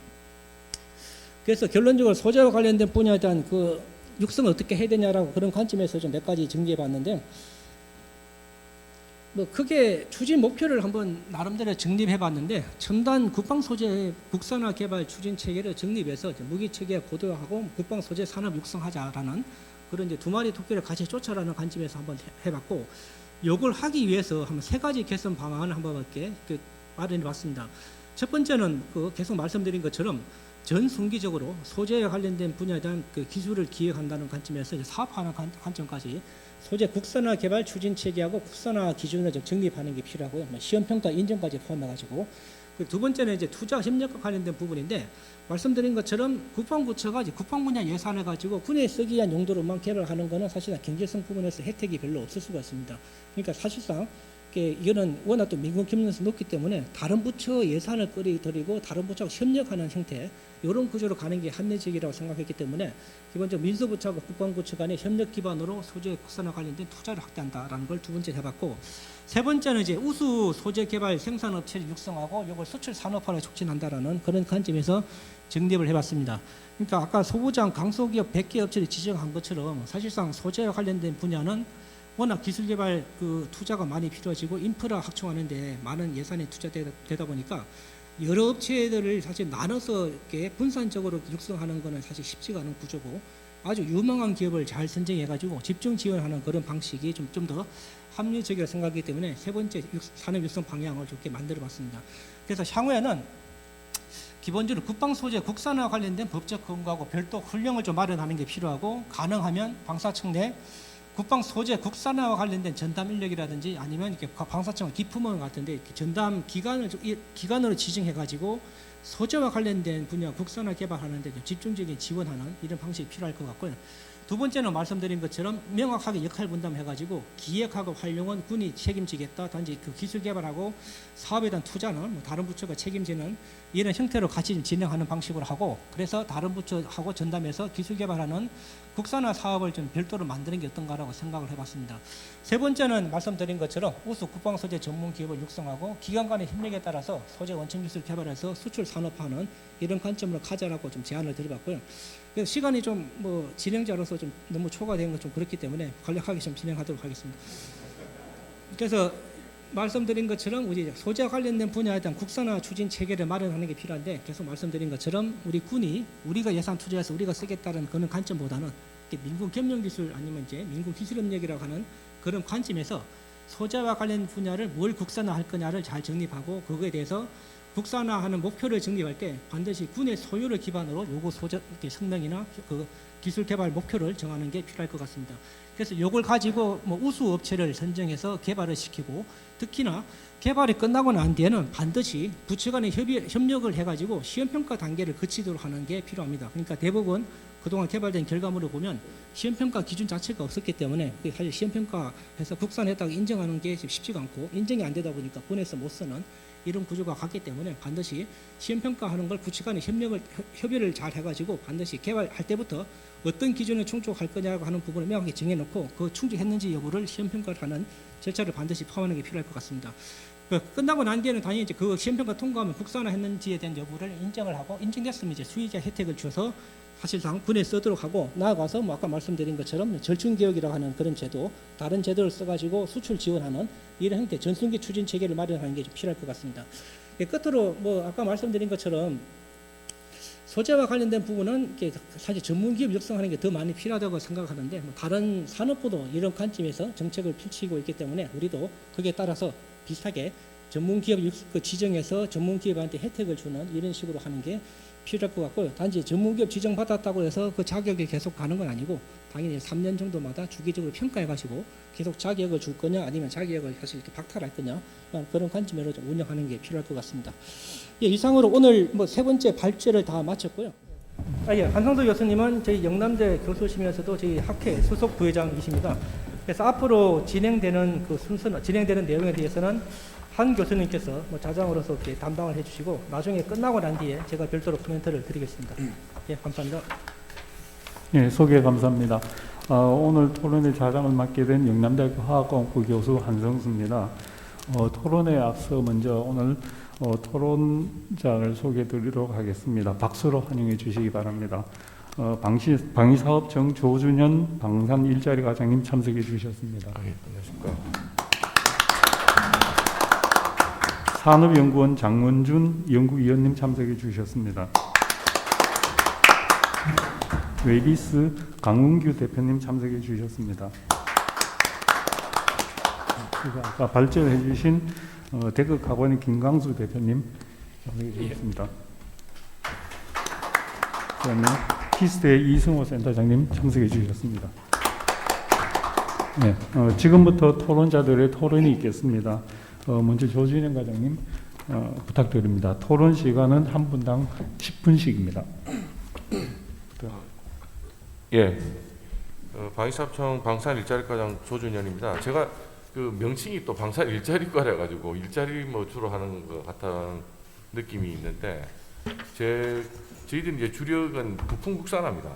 그래서 실제로 부품국산화 정책을 이제 저희들이 담당하고 있고 실제 기품만하고 이제 그 사업을 많이 하고 있습니다. 하고 있는데 이게 소재는 제가 보기에는 좀 굉장히 이제 법 제도적으로는 애매한 구석이 좀 있는 것은 사실입니다. 사실이고 실제로 소재에 대해서 관심이 조금 이제 부품에 비해서 적은 것도 사실은 뭐 사실입니다. 사실이고 근데 사실 부품 국산화도 저희들이 이제 연영을 한번 보게 되면 실제로 그 핵심 부품 국산화 해가지고 그 체계 국산화 해가지고 IPT에서 계속해서 추진을 하는 체계 국산화 큰 덩어리로 이게 나가는 그런 거고 그 밑으로 해가지고 그 하부 단위로 결합체 이하로 해가지고 국산화를 하는 그 단위는 실제로 많이 된 그 역사가 오래된 것이 아닙니다. 2010년도 겨우 시작해가지고 내년에 이제 2월 5일자로 이제 발전법 들어가면서 법제화가 되어 가는 거고요. 그다음 핵심 부품 국산화 사업은 한 해 한 10개 정도밖에 안 했습니다. 10개밖에 안 했고 올해 예산이 한 200억인데 내년에는 우리가 저희들이 그 정부하는 기준으로 80억을 넣어놨어요. 그래서 거의 한 4배 정도로 넣어가지고 완전히 이제 점핑을 하려고 지금 부품에 대해서는 이제 그렇게 되었는데 소재 같은 경우는 사실은 그 저희 청에서 어떻게 주로 정책이 되어 왔냐면은 기술 중심으로 왔습니다. 이게. 대부분이 기술 중심으로 갔고 산업부하고 협조하는 형태로 주로 많이 진행이 됐습니다. 즉 뭐 아까 그 데커 카본 그 사장님 말씀하신 그 케이스는 상당히 잘 된 케이스고요. 대부분이 이제 이렇게 기술 베이스로 가다 보면 기술을 만들어 놓고 쓰지는 않는 경우가 굉장히 많이 있습니다. 즉 이게 소재를 개발하는 거하고 개발을 해서 실제로 이게 부품이 만들어져 가지고 장비까지 다 이어져야 그 회사에 또 매출도 발생하고 그 기술이 축적이 되고 다시 선순환 구조로 해가지고 다시 또 개발하게 되는 그런 구조가 이루어져야 되는데 실제로 기술만 개발하고 그 뒤에 이렇게 연결고리가 별로 없는 그런 문제점이 좀 있습니다. 사실은 뭐 그거는 정부 R&D 전반적인 문제이기도 하거든요. 그게 보면 그래서 뭐 다른 부처에서 하는 경우에는 이어달리기 한다든지 뭐 이런 내용이 있지 않습니까? 근데 국방 R&D 주요 특징이 뭐냐면 저희들은 엔드 아이템이 있다는 거거든요. 그래서 엔드 아이템이 있기 때문에 이 엔드 아이템을 어떻게 좀 장기 소요나 이런 걸 좀 잡아가지고 그래서 소재를 좀 찾아나가가지고 좀 구체화를 시켜가지고 각 계획에 이 소재를 반드시 써줄 수 있도록 그렇게 제도할 필요는 있다고 저는 생각을 합니다. 근데 지금 저희들 이제 국산화, 부품 국산화 단위 위에서 장비 주요 구성품, 부품 국산화, 부품 아래 단위로 계속 브레이크 다운을 하다 보면 결국 소재까지 가게 되는데 저희가 아직까지 완전히 소재까지 다 내려가기는 조금 이제 시기상으로 이제 부품 인정도가 왔으니까 예, 좀 향후 발전해 나가야 된다는 그런 생각이 좀 들고요.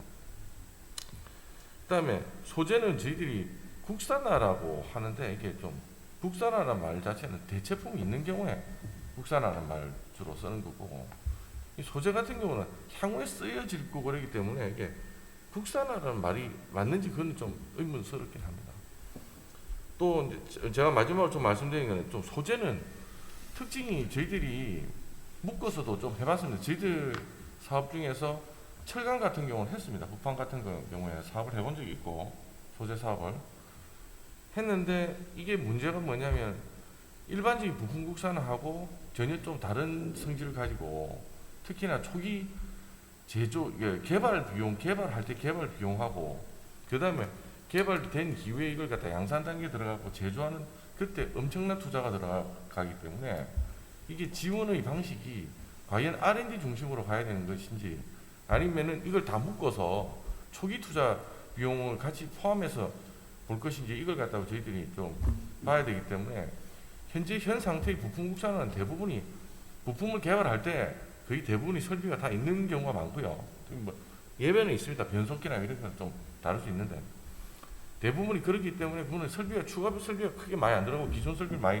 사용하는 경우가 많은데 이는 개발해놓고 초기 투자가 너무 많기 때문에 아예 양산이 안 되는 그런 경우도 발생할 수가 있어서 이는 제도 디자인을 새롭게 좀 부품하고는 좀 차원이 다른 질적으로 좀 다른 형태로 디자인을 해야 되지 않느냐 그런 생각을 좀 하고 있습니다. 이상. 예, 감사합니다. 이어서 산업연구원 장원준 위원님. 예. 우선 오늘 발표자분들 잘 들었습니다. 저는 작년 3월에 이제 국방 방산 소재에 대해서 방산학회에서 이제 첫 발표를 했었는데요. 그 이후에 일본 그 수출 규제도 있었고 상당히 이제 소재에 대해서 그 국방 분야도 중요성이 이제 강조되고 있다 이런 걸 느꼈고 어떤 제안 자체도 상당히 구체화되고 있다라는 생각을 해서 아주 기쁜 마음으로 이제 패널을 말씀을 올리겠습니다. 저는 이제 앞으로 국방 소재 산업 육성 방안에 대해서 이제 4가지 우리가 키워드를 좀 생각을 해봐야겠다 합니다. 우선은 이제 인식 전환이고요. 두 번째는 이제 제도 정비, 세 번째는 투자 협력, 마지막 이제 산업 육성. 요것대로 단계별로 좀 추진해야겠다. 우선 인식 전환에 있어서는 지금 저희가 아까도 우리 박사님께서 이제 말씀하셨지만은 이제 부품 소재가 아니고 소재 부품입니다. 산업부나 이런 데 소부장이고, 그러니까 소재를 먼저 개발을 하고 그를 활용해서 이제 부품 장비를 만든다. 이제 이런 개념으로 해서 이제 산업 개념으로 가기 때문에 이 소재의 중요성은 더욱더 이제 강조가 돼야 된다. 지금까지는 우리가 이제 부품을 개발해서 무기 체계에 이제 어떤 장착하는 그리고 기본적으로 소재는 당연히 따라오는 일종의 이제 비축 개념으로만 생각을 했었기 때문에 너무 좀 미진했다. 우선은 이 인식 전환서부터 좀 바뀌어야 되지 않나 그런 생각을 합니다.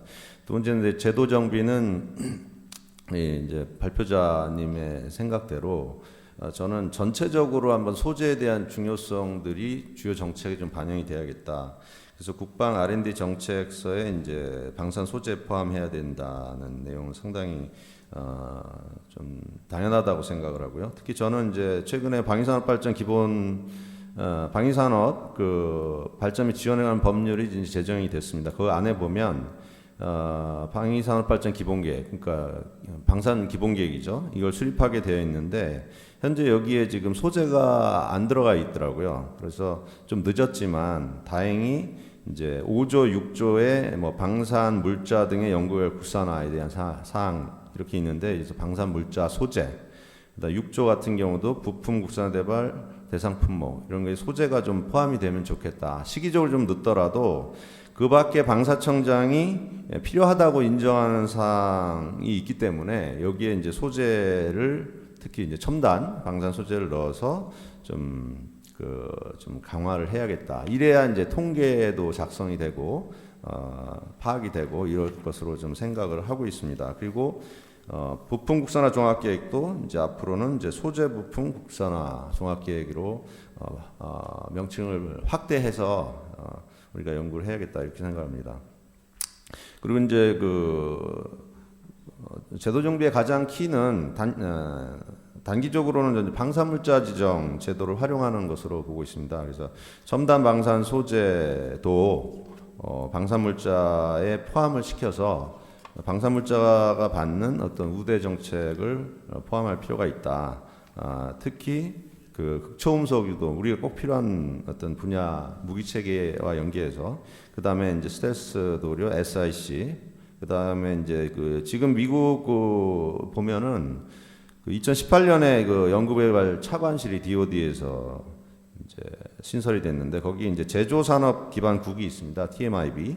거기에 이제 Industrial Capability라는 보고서를 보면 미국도 기동 장비, 전차 장갑차의 가장 취약한 분야가 이런 알루미늄 플레이트 쪽이라고 했거든요. 미국도 그러한데 우리도 마찬가지 이런 미비점을 지금 미비 분야를 파악을 해서 이쪽에 좀 집중하는 노력이 무엇보다 중요하겠다 이렇게 생각합니다. 그리고 이제 그 협력을 위해서는 규모의 경제이기 때문에 우리가 어떤 산업부라든지 과기부 이런 쪽 협력을 하지 않을 수가 없다고 봅니다. 특히 소재. 근데 제가 최근에 이제 재료연구소, 창원의 재료연구소가 지금 재료연구원으로 이제 승격을 했습니다. 그래서 제2 그 연구소, 그러니까 재료연구 실증센터를 설립하고 있는데 제가 이제 거기 기획을 좀 지원을 하고 있는데 여기서 10개 센터를 지금 추진을 하고 있습니다. 그 중에 이제 방산 소재 분야와 이제 연관성이 높은 센터가 제가 볼 때는 3가지 정도가 있습니다. 말씀을 드리면 항공 소재 국산화 실증센터, 그다음에 극한 환경 소재 부품 제조 실증센터, 초경량 복합 소재 부품 실증센터 이렇게 있습니다. 거기서 제가 제안한 것은 항공 방산 소재 국산화 실증센터 이렇게 좀 확대를 해달라 이렇게 요청했고 거기도 지금 적극 검토를 하고 있어서 앞으로 이제 방사청에서 오셨기 때문에 건의를 좀 드리면 이런 그 과기부하고 한번 그 좀 MOU 체결이라든지 이런 쪽으로 해서 한번 협력을 하신다면 어떻게 보면 상당히 손쉽게 용이하게 이렇게 그 방위산업에 필요한 소재 개발도 연계할 수 있지 않을까 좀 그런 생각이 들었습니다. 마지막으로 이런 것들 이제 산업화가 필요한데 그 난연 소재 관련해서 저는 그렇게 좀 생각을 합니다. 지금까지도 우리가 계속 잘 안 되는 것은 이제 규모의 경제고 보급 개념으로 우리가 어떤 그 납품 병사들에게 또 장병들에게 제공하는 그런 개념에 한정되어 있었기 때문에 아무리 좋은 뭐 피복이나 장비도 그 비용이 한두 푼이 아니기 때문에 제약이 된다고 하고 있습니다. 그러나 미국 같은 경우는 종류도 상당히 다양하고요. 예를 들어 전투화는 뭐 10종 이상 되거든요. 뭐 그것을 본인에게 그 일정 뭐 쿠폰 금액의 쿠폰을 주고 플러스 추가적인 비용은 자기가 지불 용의가 있다면 그 윌링스페이가 있다면 그걸 페이해서라도 구매할 수 있는 그런 제도로 그러니까 일종의 추가 비용 지불형으로 이 제도를 좀 전환하는 걸 적극 좀 검토를 해야 되지 않나. 그런 식으로 하지 않으면 아무리 좋은 뭐 제품 피복이라도 이것은 전 장병에게 제 예산 제약 하에서 하긴 좀 어려울 것 같다. 이렇게 말씀을 드리겠습니다. 이상입니다. 네, 감사합니다. 마지막으로 웨이비스 강훈규 대표님 부탁드립니다. 네, 웨이비스 강훈규 사장이고요. 저는 방산 대기업에 한 30년 근무했었고요. 지금 현재는 방산용 지라갈륨 반도체를 개발하고 있는 소재 부품 회사에 한 10년째 근무하고 있는데 그 방산 체계 개발과 부품 소재 개발의 경험 한 바를 기준으로 해서 한 2가지 정도를 말씀드리고 건의를 좀 드리고자 합니다. 첫 번째는 현재 방사청 국가형 기품원에서 진행하고 있는 부품 국산화를 어떻게 좀 더 유기적으로 할 수 있을 것인가 하는 부분 하나 하고요. 두 번째로는 제가 국방 전문의 활동을 해서 국방 R&D 그 예산 검토를 활동을 하고 있는데 거기에서 봤을 때 정부 부처 간에 협업을 통한 이 방산 소재나 부품을 개발할 수 있는 방안이 있지 않을까 하는 이 2가지 측면으로 우선 말씀을 좀 드리겠습니다. 첫 번째 그 핵심 부품 국산화 절차 관련해서 말씀드리면 우리 한국 방산의 실정은 잘 아시다시피 초기에는 해외 무기체계 수입하는 거에서 지금 현재는 무기체계 국산화라는 그 목표는 충분히 그다음 어느 정도는 달성을 하고 있는 것 같고요. 그 단계가 넘어서서 지금 단계는 핵심 부품을 이제 국산화해야 된다는 그까지는 온 것 같고 이 핵심 부품을 국산하다 보면 자동적으로 연결되는 게 소재 국산화 내지 소재 개발입니다. 그런 차원에서 현재 우리 무기 체계에 사용되고 적용되고 있는 핵심 부품 국산화를 먼저 말씀드리면서 자동으로 연결되는 소재 부품 개발 국산화에 대해서 좀 말씀드리고자 합니다. 우선 우리 그 핵심 부품 국산화가 보면 2가지가 있습니다. 첫 번째는 국가연에서 진행하는 무기체계 개발하기 전에 선행 핵심 기술 개발이라는 게 있고요. 두 번째는 기품원에서 무기체계 운용 단계에서 하는 부품 국산화가 있는데 두 가지에 대해서 또 조금 더 들어가 보겠습니다. 국가연에서 하는 선행 핵심 기술 과제라는 것은 무기체계 개발 성공을 위해서 사전에 무기체계에 필요한 기술을 개발하는 건데요. 이 개발 과제가 상당히 예산도 많고 과제 수도 많습니다. 이거는 무기체계 성공 개발을 위해서는 꼭 필요한 과제지요. 그런데 이 핵심 기술 개발에 실상 더 깊이 들어가 보면 어떤 문제가 있느냐 하니까 핵심 기술 안에 필요한 소요되는 핵심 부품은 국산화냐? 대부분 다 해외 도입입니다. 그래서 어떻게 보면 핵심 기술은 국산화했다고 하는데 그 안에 들어간 핵심 부품은 수입이다 이러면 어쩌면 껍데기는 국산화가 되어 있는데 알맹이는 국산화가 아닌 이런 현상에 대해서 무기체계를 수출을 하려고 하다가 보면 EL이라는 수출 통제에 걸려서 수출이 어렵다거나 그 다음에 핵심 부품은 또 장납기 부품에다가 고가입니다. 그러다 보니까 군의 운용 유지 비용도 늘어날 뿐더러 해외 수출을 하려고 그러면 가격 경쟁력에서 이길 수가 없습니다. 이런 부분이 있기 때문에 핵심 부품 국산화를 선행 핵심 기술 개발할 때부터 진행해야 되겠다. 왜 그때 진행해야 되느냐 하니까 제가 한 사례를 말씀드리겠습니다. 우리 무기체계 개발할 때 통상 그 탐색 개발이고 탐색 개발 끝나고 나면 체계 개발 넘어가고 체계 개발 끝나고 나면 양산으로 넘어가는데요. 탐색 개발 단계에서 채택되지 않은 핵심 부품은 체계 개발 단계에 넘어갈 수가 없더라고요. 제가 이제 어떤 사업에 있어서 체계 개발 단계에서 부품 국산화가 됐으니까 이걸 적용하자라고 제안을 했더니 관련 기관 및 업체에서는 체계 개발이라 하면 양산을 전제로 한 개발이기 때문에 체계 개발 단계에서 부품 성능을 검증할 시간이 없다는 겁니다. 그래서 체계 개발에서 채택을 못 하겠다. 꼭 그걸 해야 될 것 같으면 양산에서 하라 그러는데 양산 단계에 넘어가면 체계 단계에서 검증되지 않은 부품을 양산에서 어떻게 쓸 수 있느냐라고 하면서 또 못 쓰기 어렵습니다.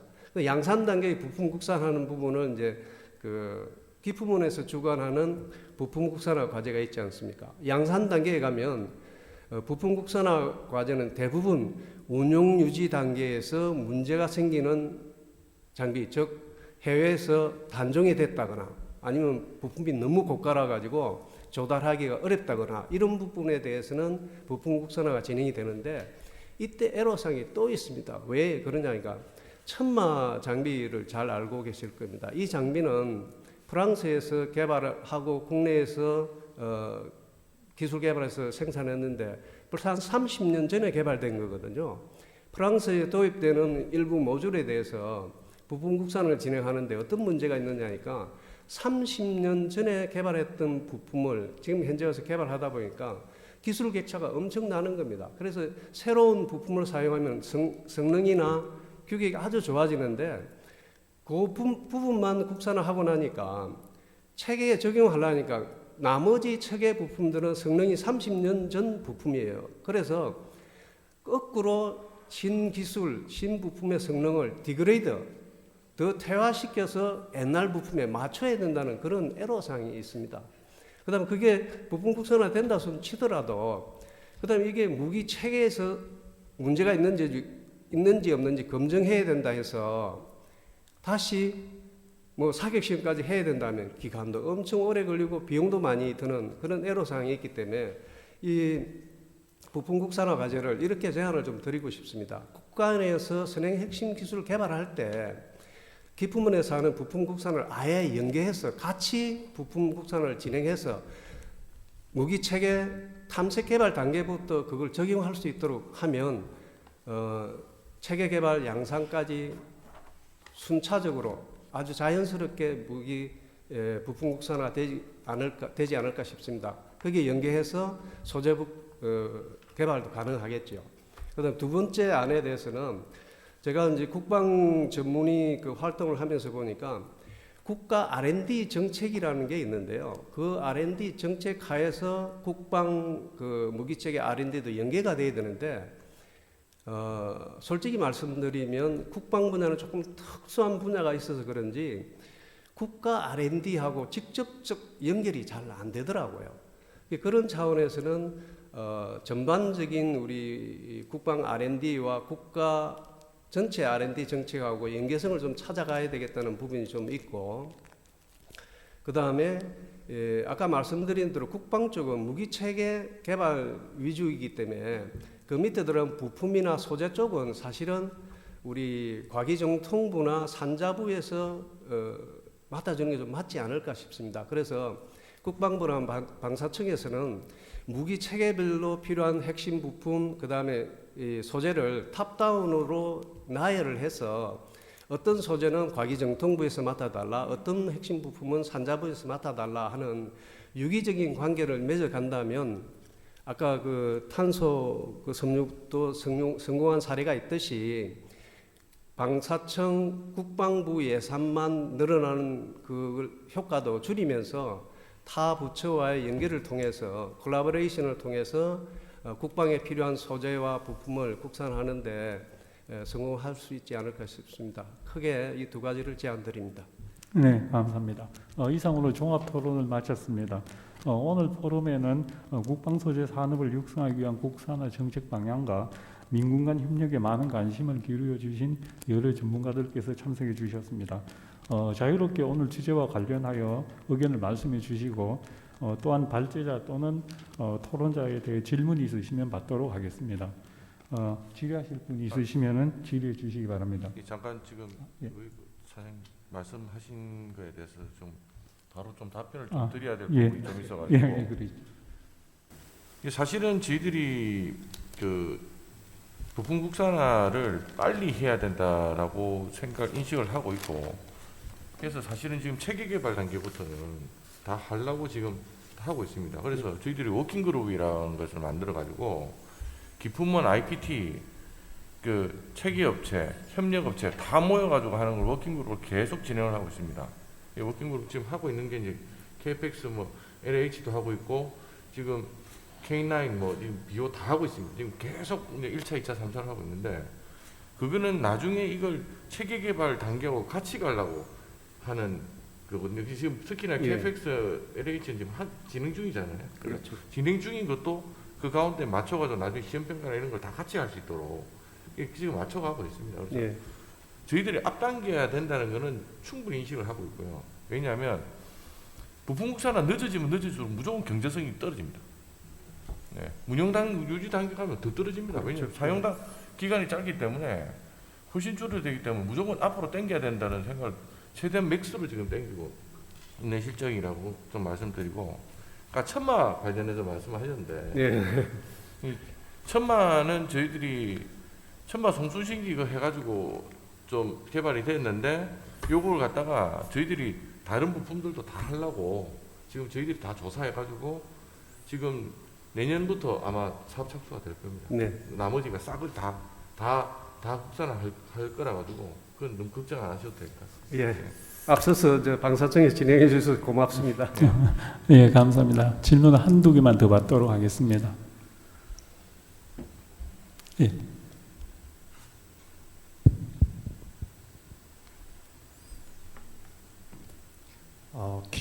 키스트에서 10년간 민군 기술 협력을 하고요. 현재는 자문위원으로 있는 김용환입니다. 오늘 우리 박용욱 회장님께서 주최하시는 이 포럼을 며칠 전에 듣고 갑자기 이제 찾아와서 들었습니다. 발표도 좋았고 또 토론하신 분들의 그 분야별 지적도 굉장히 유익하게 들었습니다. 저는 오늘 이 제목을 보면서 국방 소재 산업 육성 방안, 참 때 늦었지만 누군가 해야 될 일이라고 생각을 하고 큰 공감을 합니다. 그런데 소재 산업이 육성되려면 소재 연구 개발 기능이 확보돼야 되는데 과연 우리 사회에 국방 소재 연구 개발 기능이 어느 정도 확보되었는가에 대해서 한번 뒤돌아볼 필요가 있다고 봅니다. 소재는 기초원 전 기술이기 때문에 국가 지원이 없이는 작은 기업들이 장기간에 걸쳐서 투자하기는 굉장히 어려운 대상입니다. 지금 우리 이 김광수 회장님 같이 그야말로 카본에 대해서 3, 40년 이렇게 투자를 해야 겨우 국제 경쟁력을 갖추게 되는데 우리 소재 중에서 뭐 아직도 개발해야 될 소재들이 참 많습니다. 고온 세라믹 소재 같은 경우 이건 미사일이라든가 장갑에 다 사용될 수 있고 또 스텔스 재료들 뭐 이런 것들도 많은 투자가 필요한데 우리가 지금 오늘 잠깐 언급들 하셨지만 국방부 혼자서 연구개발을 담당하기에는 연구개발 예산이 너무 부족합니다. 우리 정부 연구개발 예산이 지금 아마 24조 한 2천억 되는 걸로 알고 있는데 국방 연구개발 예산이 3조 9천억밖에 안 됩니다. 근데 3조 9천억 중에서 체계 개발에 다 쓰고 핵심 기술 연구개발에 한 4천억 정도 쓰는 걸로 알고 있는데 기초원천 기술이 작년까지 500억 수준이었습니다. 이거 가지고 미래 국방 소재 산업을 육성한다는 것은 어불성설이거든요. 그런데 과기부하고 국방부가 MOU를 맺고 협업을 시작을 했습니다. 2년 됐는데 그러다 보니까 우리 과기부에 있는 기초원천 기술 예산이 약 2조 되니까 여기서 국방을 지원하면 훨씬 우리 군에 도움이 되겠다 해서 이제 그렇게 협업을 시작하고 있습니다. 그래서 지금 작년에 약 7천억 규모로 과기부 예산을 우리 국방에 투자하려고 예타까지 올라갔다가 떨어졌는데 금년에 다시 준비를 하고 있습니다. 이게 이제 좀 더 방사청이나 국방부가 더 관심을 가져주신다면 과기부가 더욱더 큰 역할을 할 수 있을 거라고 생각을 하는데 작년에 예타 사업 갔을 때 참여해 보니까 방사청이나 국방부에서 한 분도 안 오셔가지고 제가 대신 그 대표 발언을 해 주었습니다마는 예비역 장군이 하는 것보다 우리 키스트에서 하는 것보다 방사청이나 우리 국방부 현업 최소한 팀장급이라도 오셔서 지원을 해주시면 그 심사하는 분들에게 크게 영향을 미칠 수 있는데도 우리가 그런 기회를 잃고 있지 않느냐 하는 아쉬움이 있었습니다. 그래서 우리 방사청에서 우리 조 팀장님 오셨지만 혼자 하실 분이 아니고요.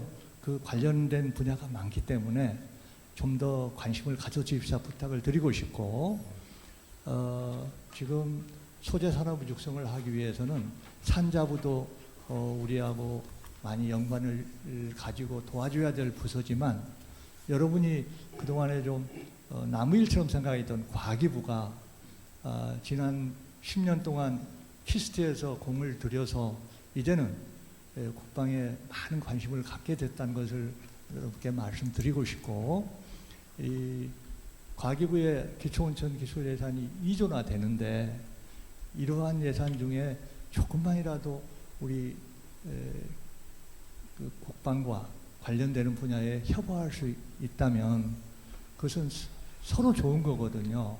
그래서 이제 과기부도 첨단 기술을 개발하고 싶은데 그 대상을 찾는데 한계를 느끼고 있던 차에 첨단 기술은 결국 국방 쪽에 있거든요. 그리고 기초원천 기술은 공동 사용이 가능한 기술입니다. 그래서 이건 여러분들께 관심을 가져주십시오 하는 말씀을 드리려고 제가 오늘 일어섰습니다. 감사합니다. 예, 감사합니다. 간단히 한 말씀. 예, 잘 전달하겠습니다. 또 참석 잘하겠습니다. 예. 예, 시간이 충분히 지나서 이상 토론을 마치도록 하겠습니다.